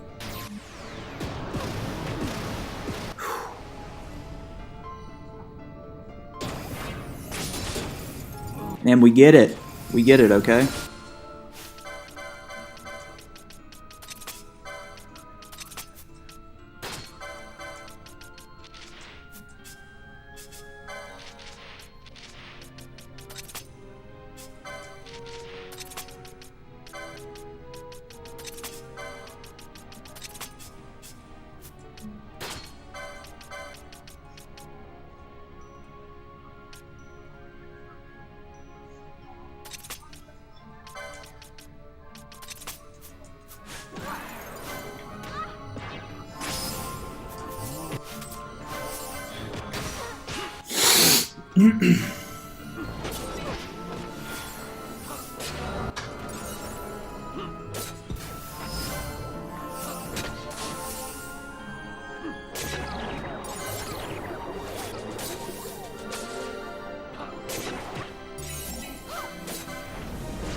Honestly, I just want this to be over with.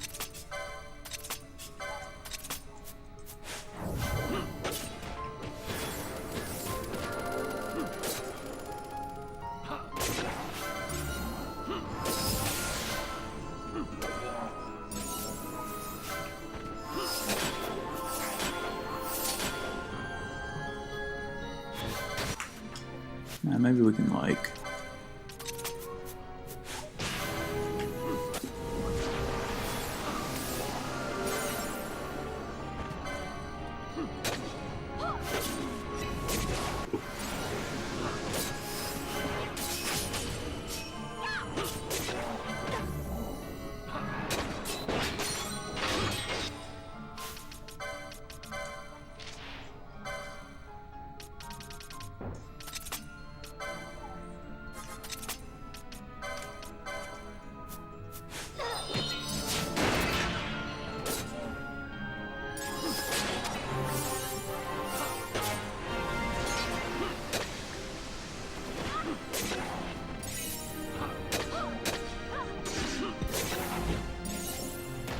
It was super dumb. I should have been using that gambit all along.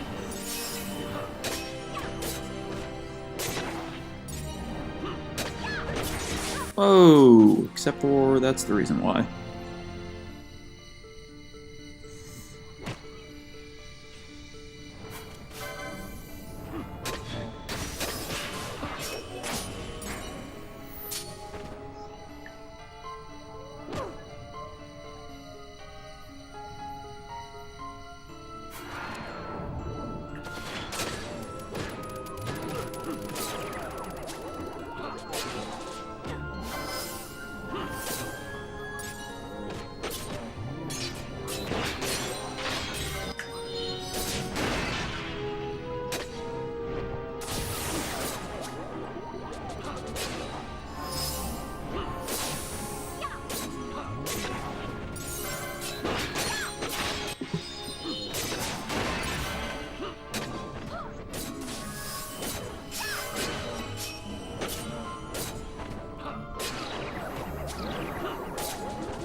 Really, the only silver lining in the evil spirit continuously popping up is that he's not a quick kill. So if you accidentally target him and hit him a few times, it's not really going to make a huge difference.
Stop.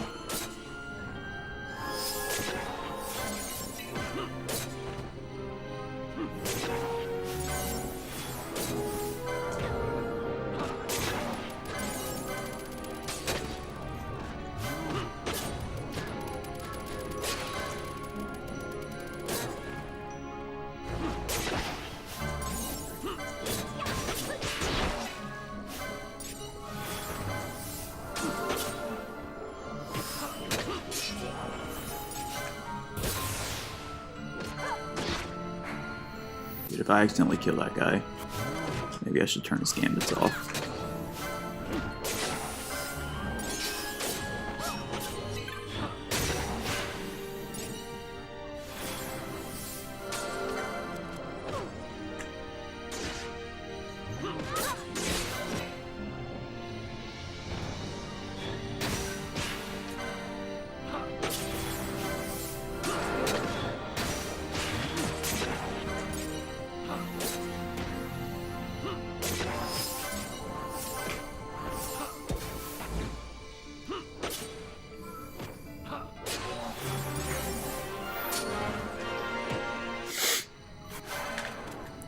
Well on our way.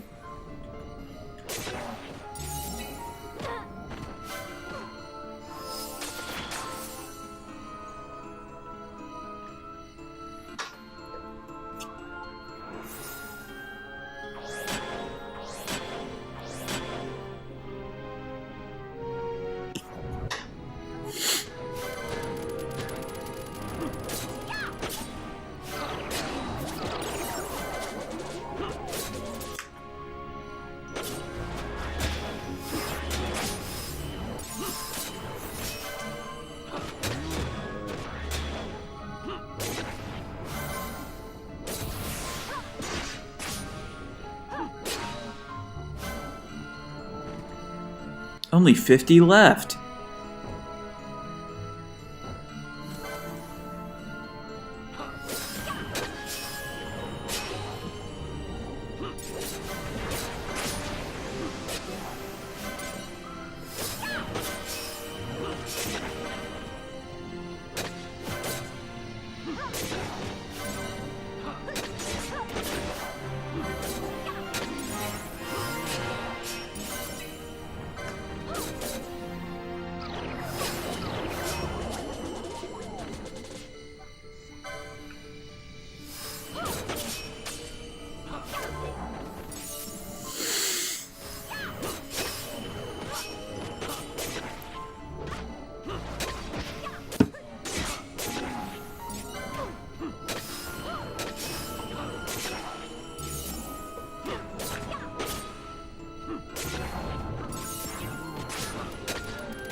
Where am I?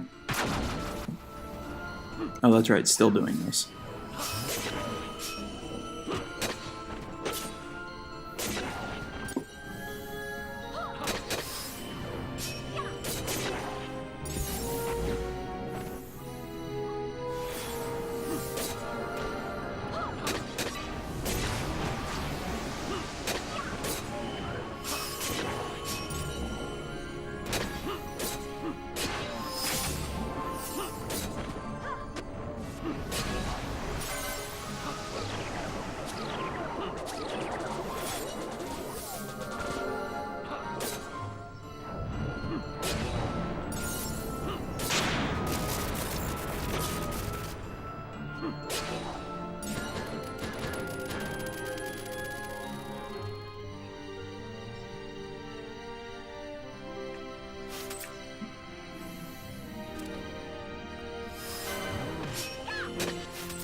One more for solidarity.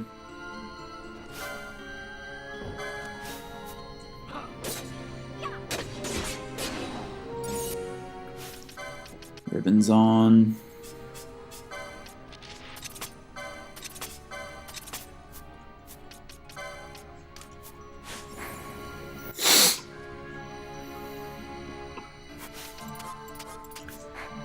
Just so I don't kill the chain.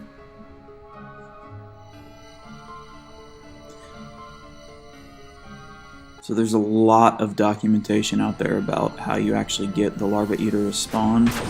Some say you just have to build this chain at some point while you're in the Great Crystal and don't leave. Meaning that I could now break the chain and the larva eater would still, oops, wrong way, would still spawn. I don't want to take any chances, so...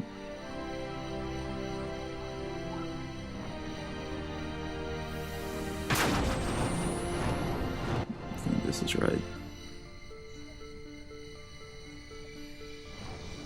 Actually, no, it's not. This is it.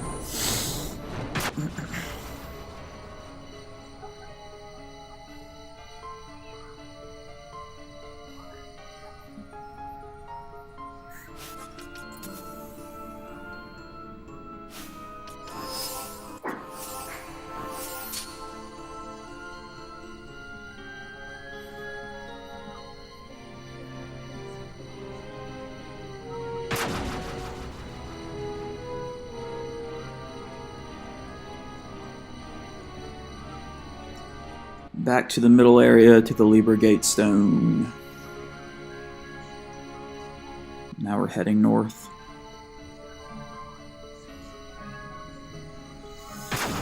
From the west side.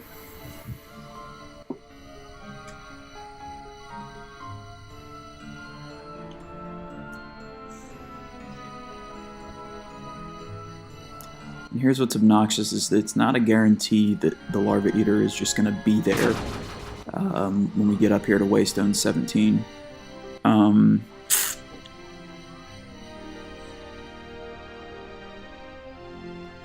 If he's not, you have to zone.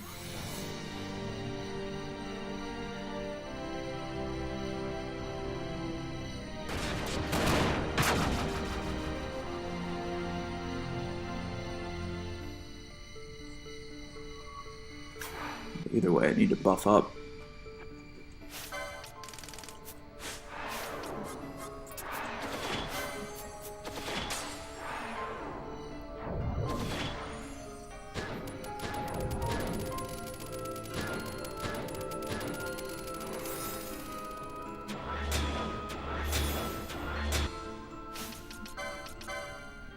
This has been annoying me for a while.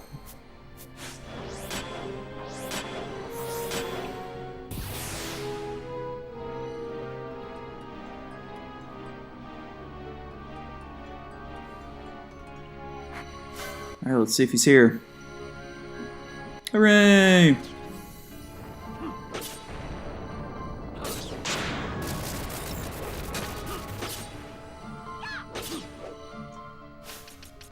We can also turn Berserk back on.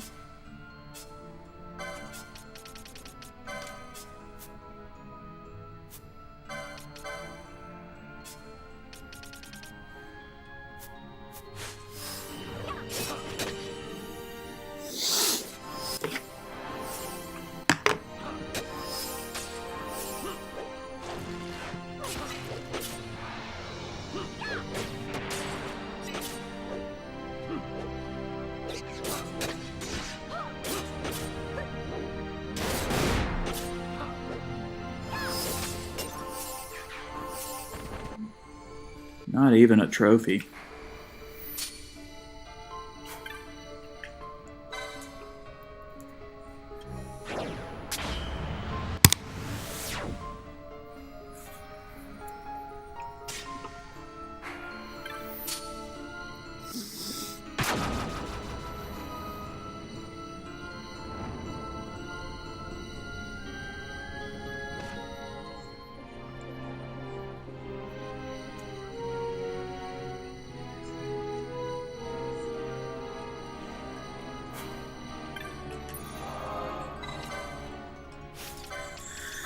Okay, give everyone white masks.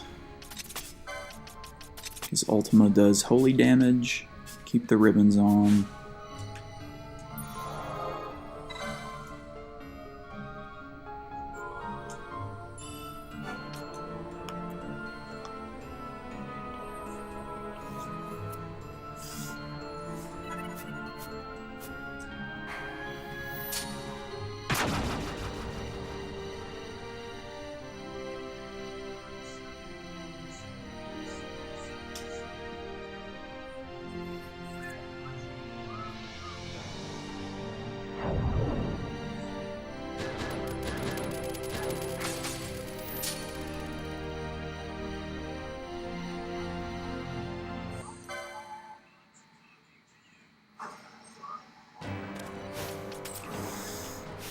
So here's something kind of neat that I forgot about.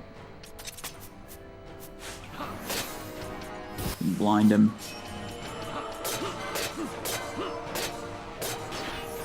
Which is super helpful.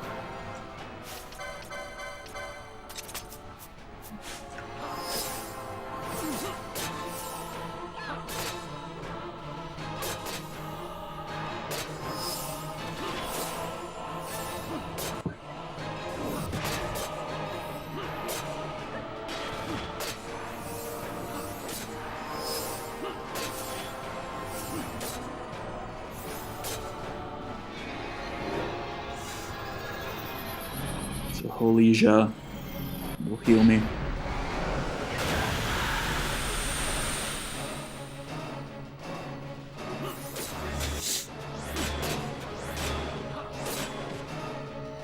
At this level, I would otherwise take the party out.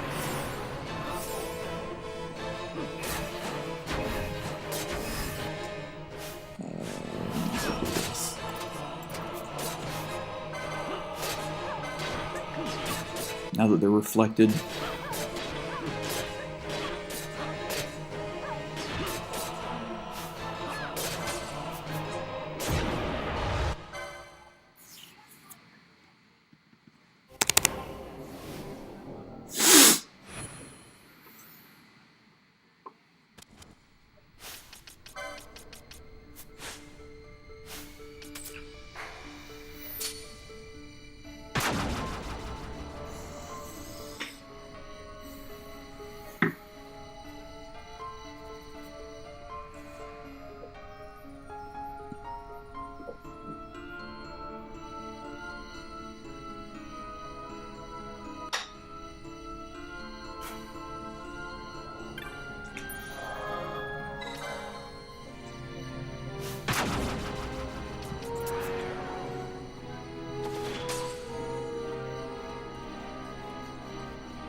So Waystone 19 takes you to Waystone 20, which is way back at the beginning where we fought the Crystal Knight. So, a good little shortcut to get out of here. Then we'll take Waystone 10, which is this one.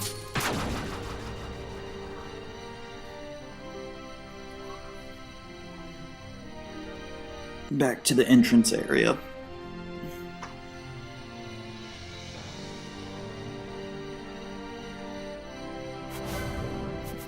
I already killed the Reaper.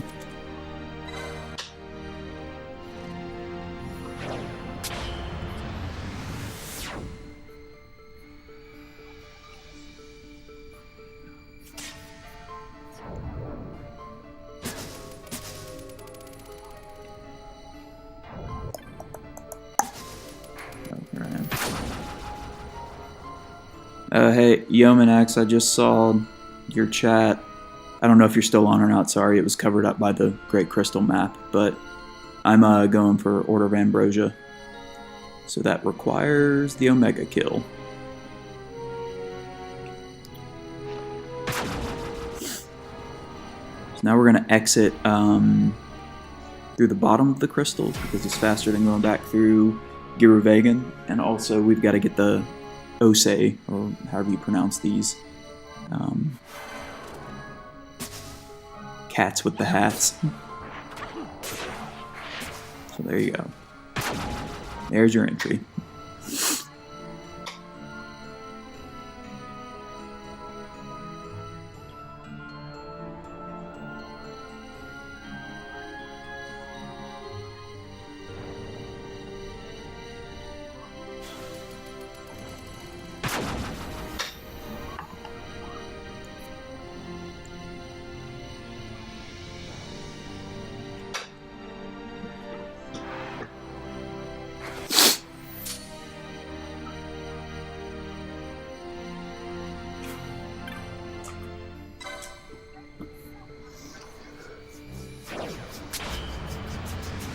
So now the waystones, while we were climbing upward in number, just like when we were going through the story progression, they descend as you descend through the crystal.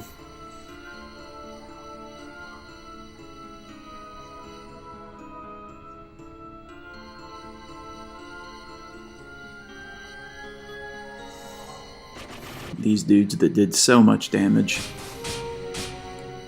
Now a joke.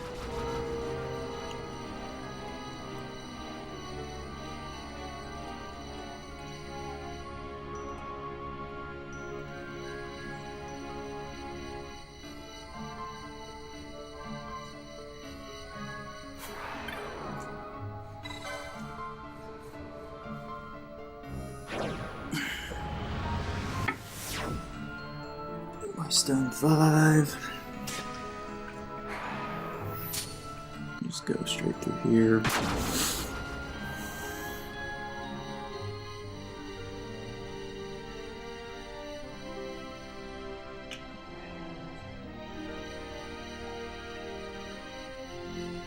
Should be waystone 4. Or 3. I forget whatever 4 is. 4 is what we just came from. 5, 4, 3. Waystone 2 here at the bottom.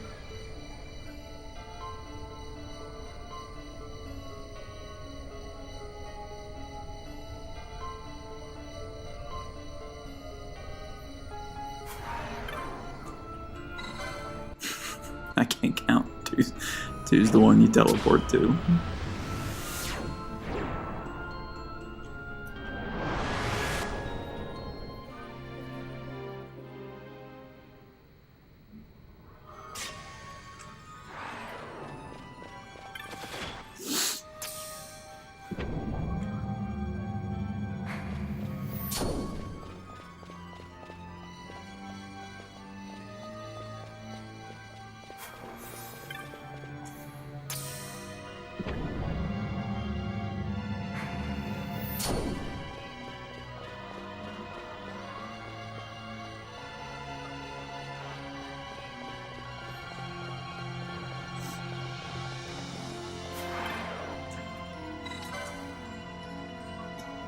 Get us out of here.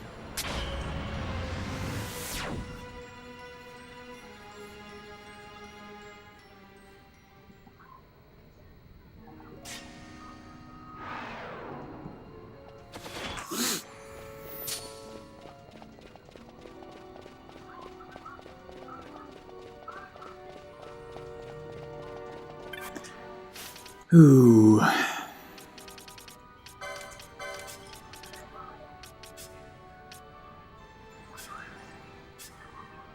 What am I doing? Shoga, haste guy.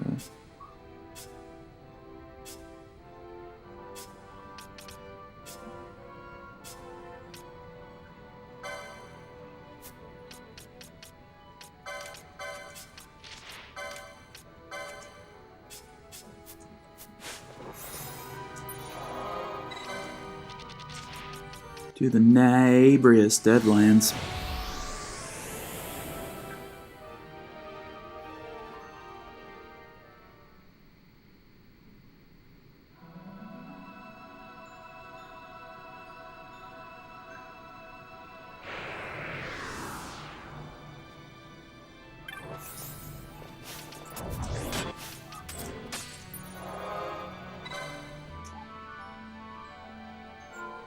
Alright, we're going to try to polish off a few things here before we end this segment. Because right now we're at, I believe, just like right at 2 hours and 30 minutes. Yeah, this way. Alright, we need heavy fog.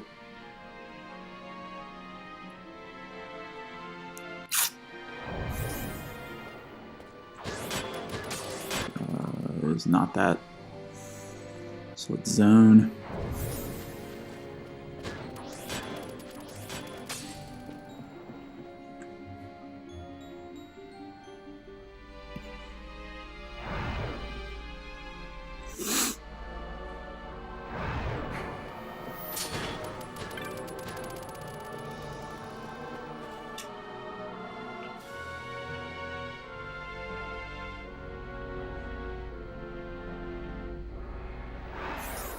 There we go.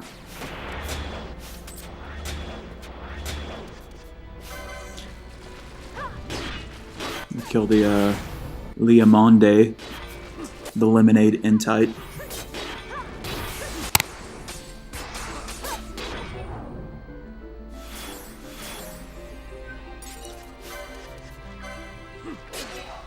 Focalo. We also need to look for I think this is the area where the Ariok spawns.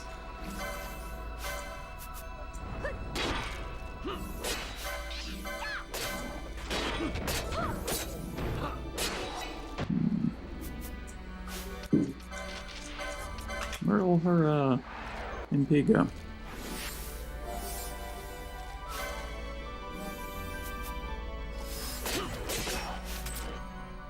Oh yeah, enough of that.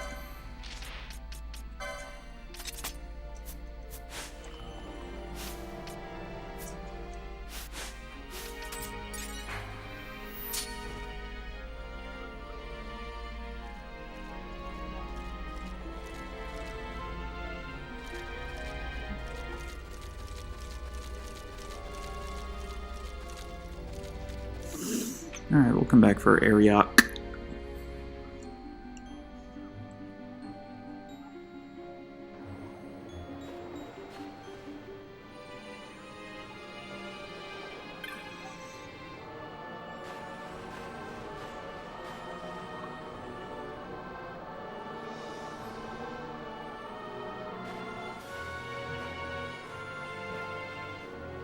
Let me make sure I'm clearing the map.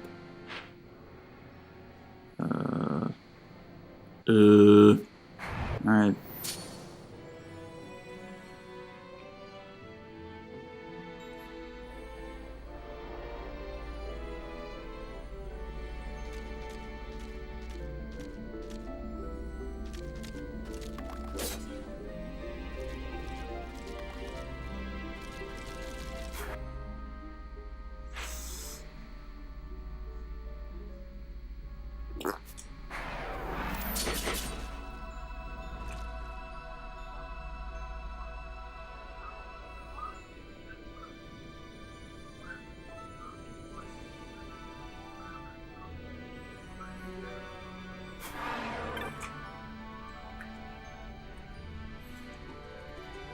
This is the end of the medallion quest.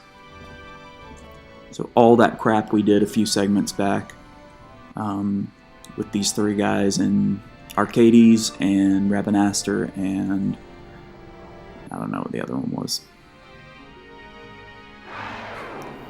Too tired to care. Let's replenish because I don't know what's going on with Ash's MP.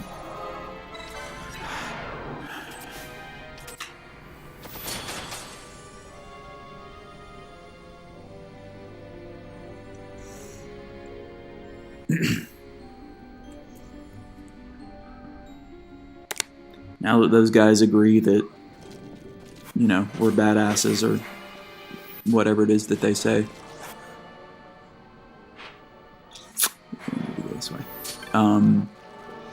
We can go into the hidden area of the neighboring Steadlands and get the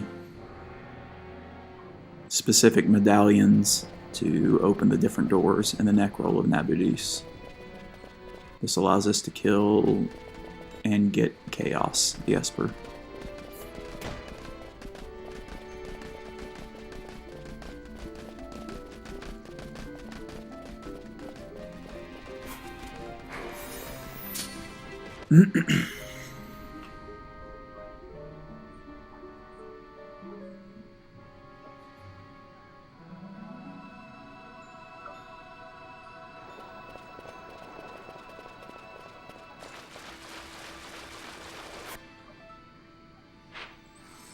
Alright, now back in this area.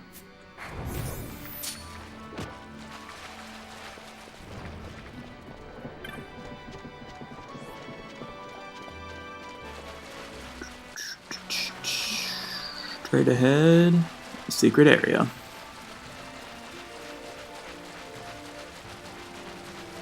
Alright, but before we go in,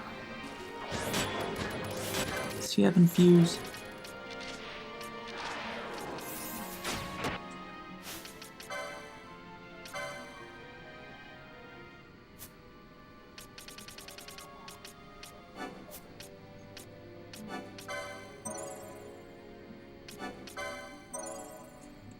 The girls need Soul Eater.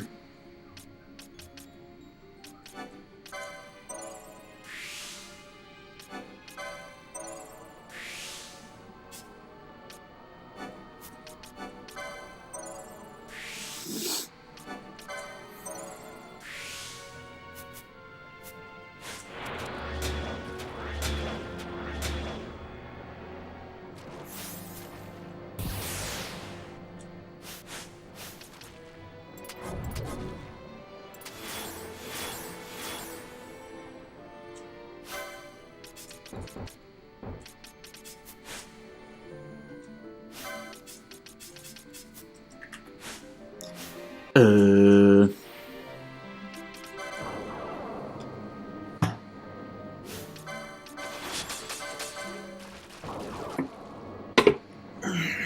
have to enter this next area in critical HP,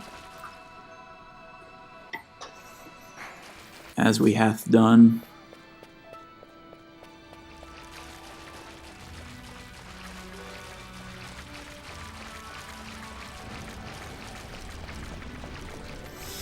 And there's our guy.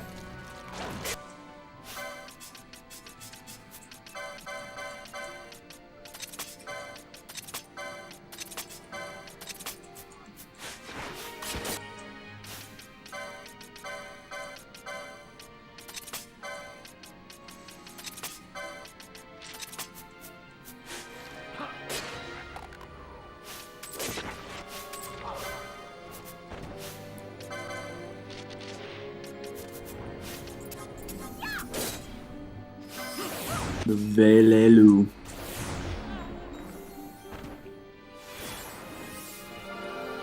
Easy but rare. Alright, now the hunt for Roblon is at the top of this. How do we get a... Isn't there one called a Crusader? Yeah, whatever. This will help with the level buffing.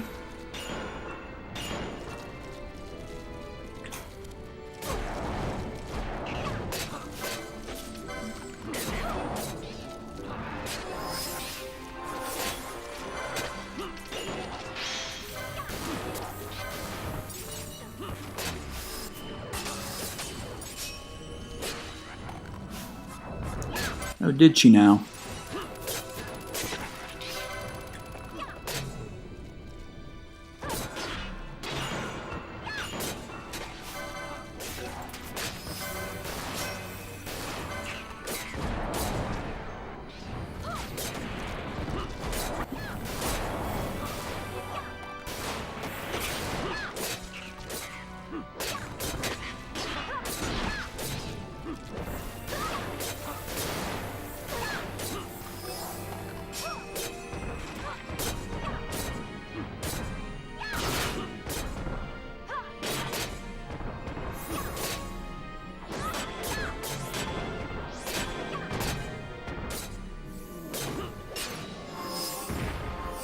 So what's annoying is this is where you get the medallions.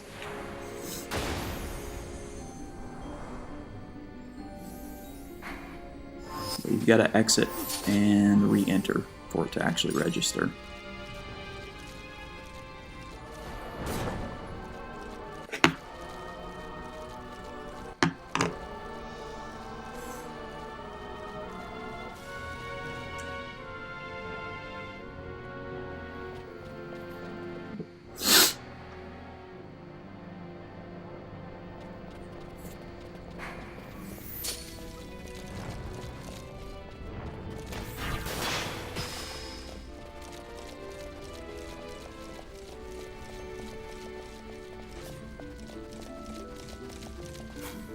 And there you The only thing left in this segment is to get back to that neighborous crystal and kill the rare game Ariok in the area right before it.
Exit back to the main area.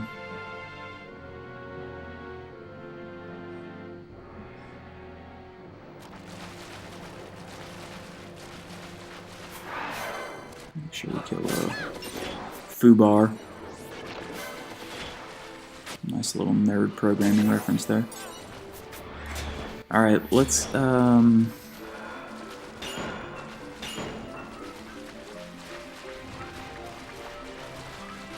I'm going the right way. Or am I? Yeah.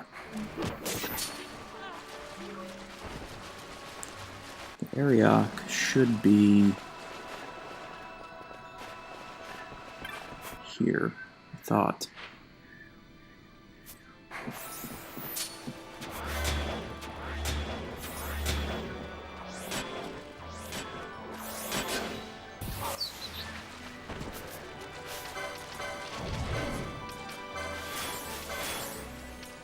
Don't be dumb.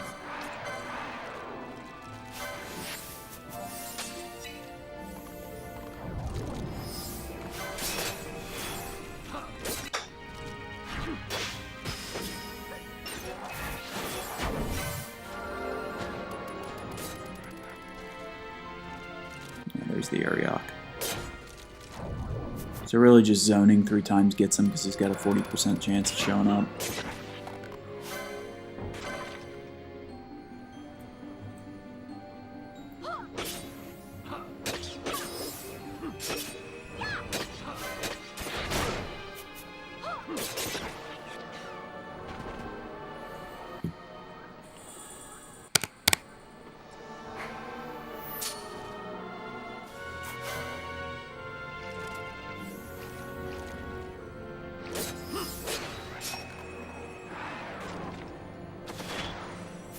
I swear there was a Crusader.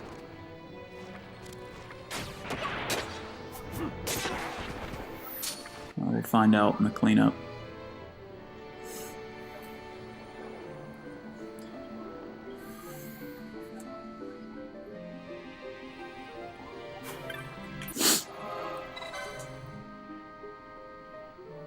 I'm going to spend a few minutes trying to knock out some of the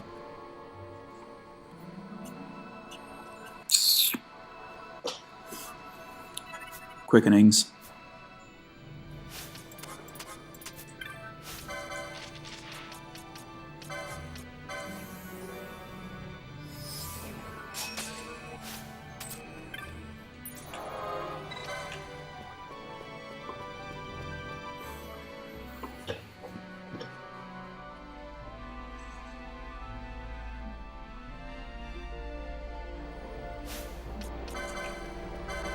Oh, whoa, not correct.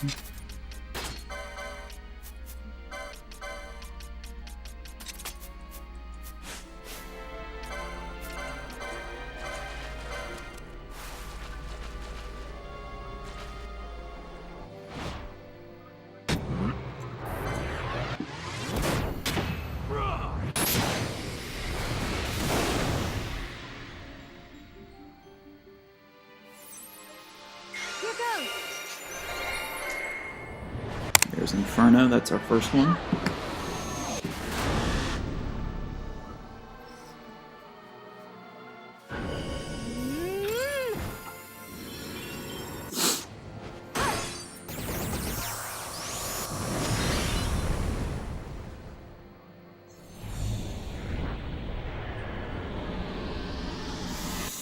So the Mistwalker is a trophy in the Sky Pirate Den where you have to perform all of the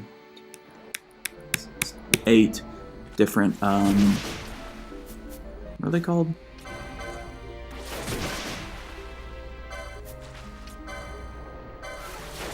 Let's see if I can do this without re-healing.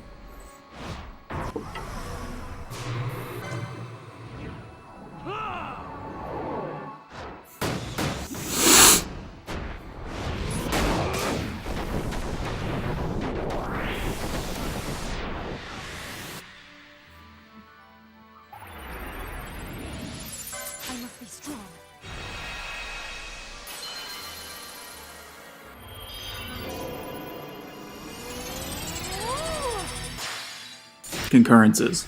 Duh.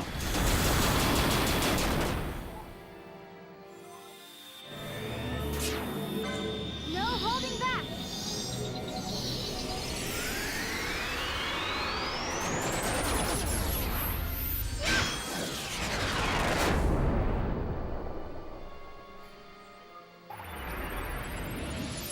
I must be strong.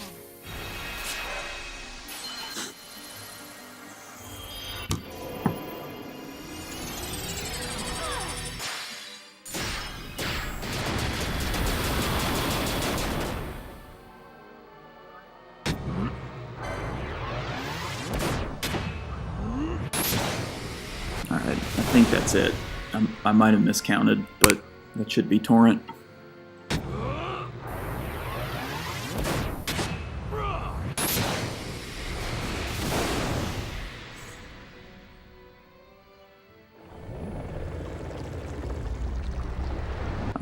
Good.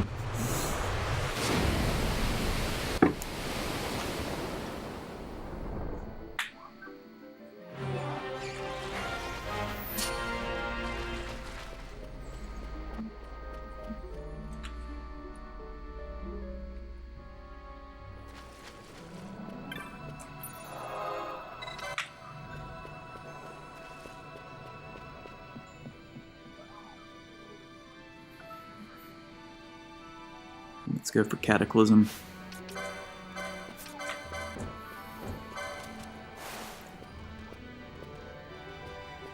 I cast.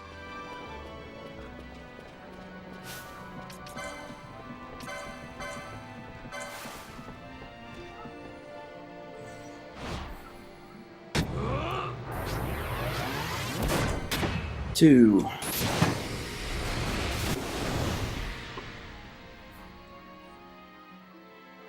I must endure. 3.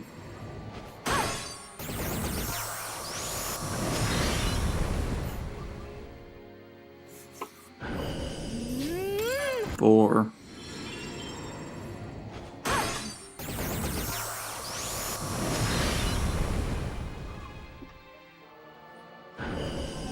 5.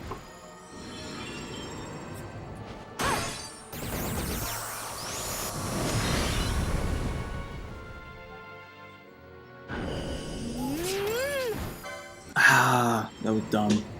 5. We're still on 5.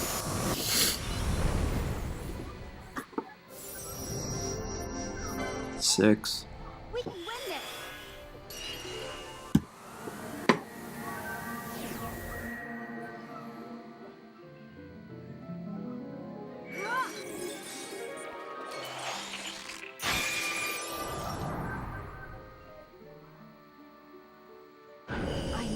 7. Alright, that gets us Cataclysm.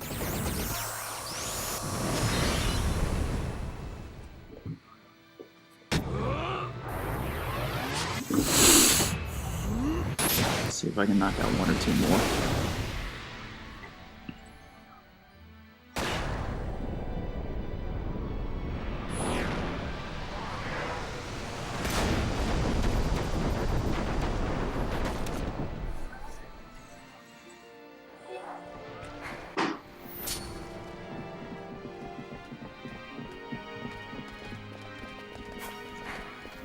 Where am I going?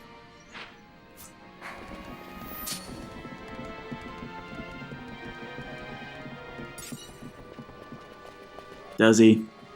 Did he steal my loot?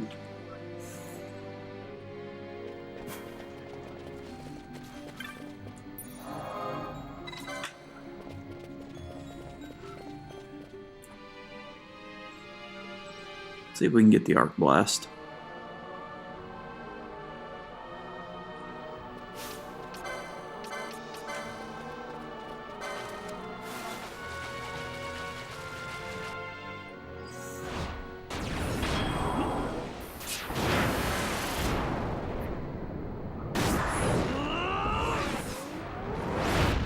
Now we need to get 2 level 2.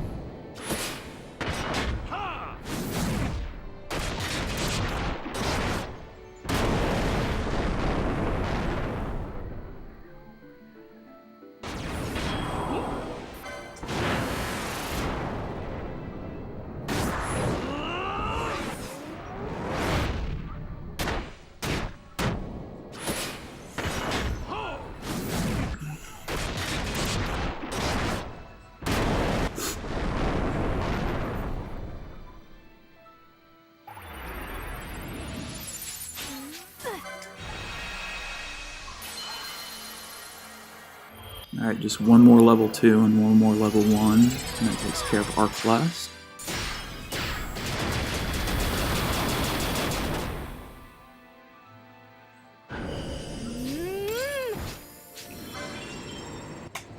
Obnoxious. Alright, if she can just start on a level 2, that would be fantastic, thanks. And that's Arc Blast.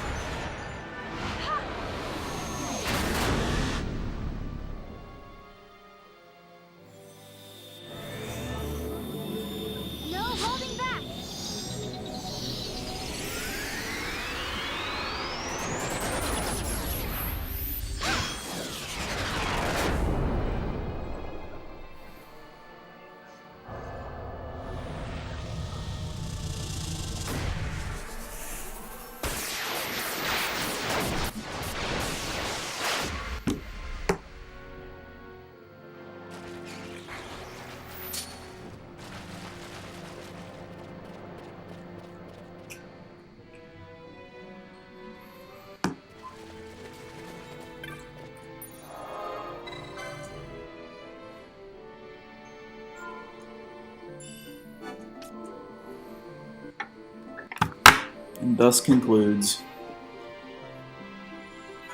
my worst performance of a segment ever. I'll be back later to do the final one.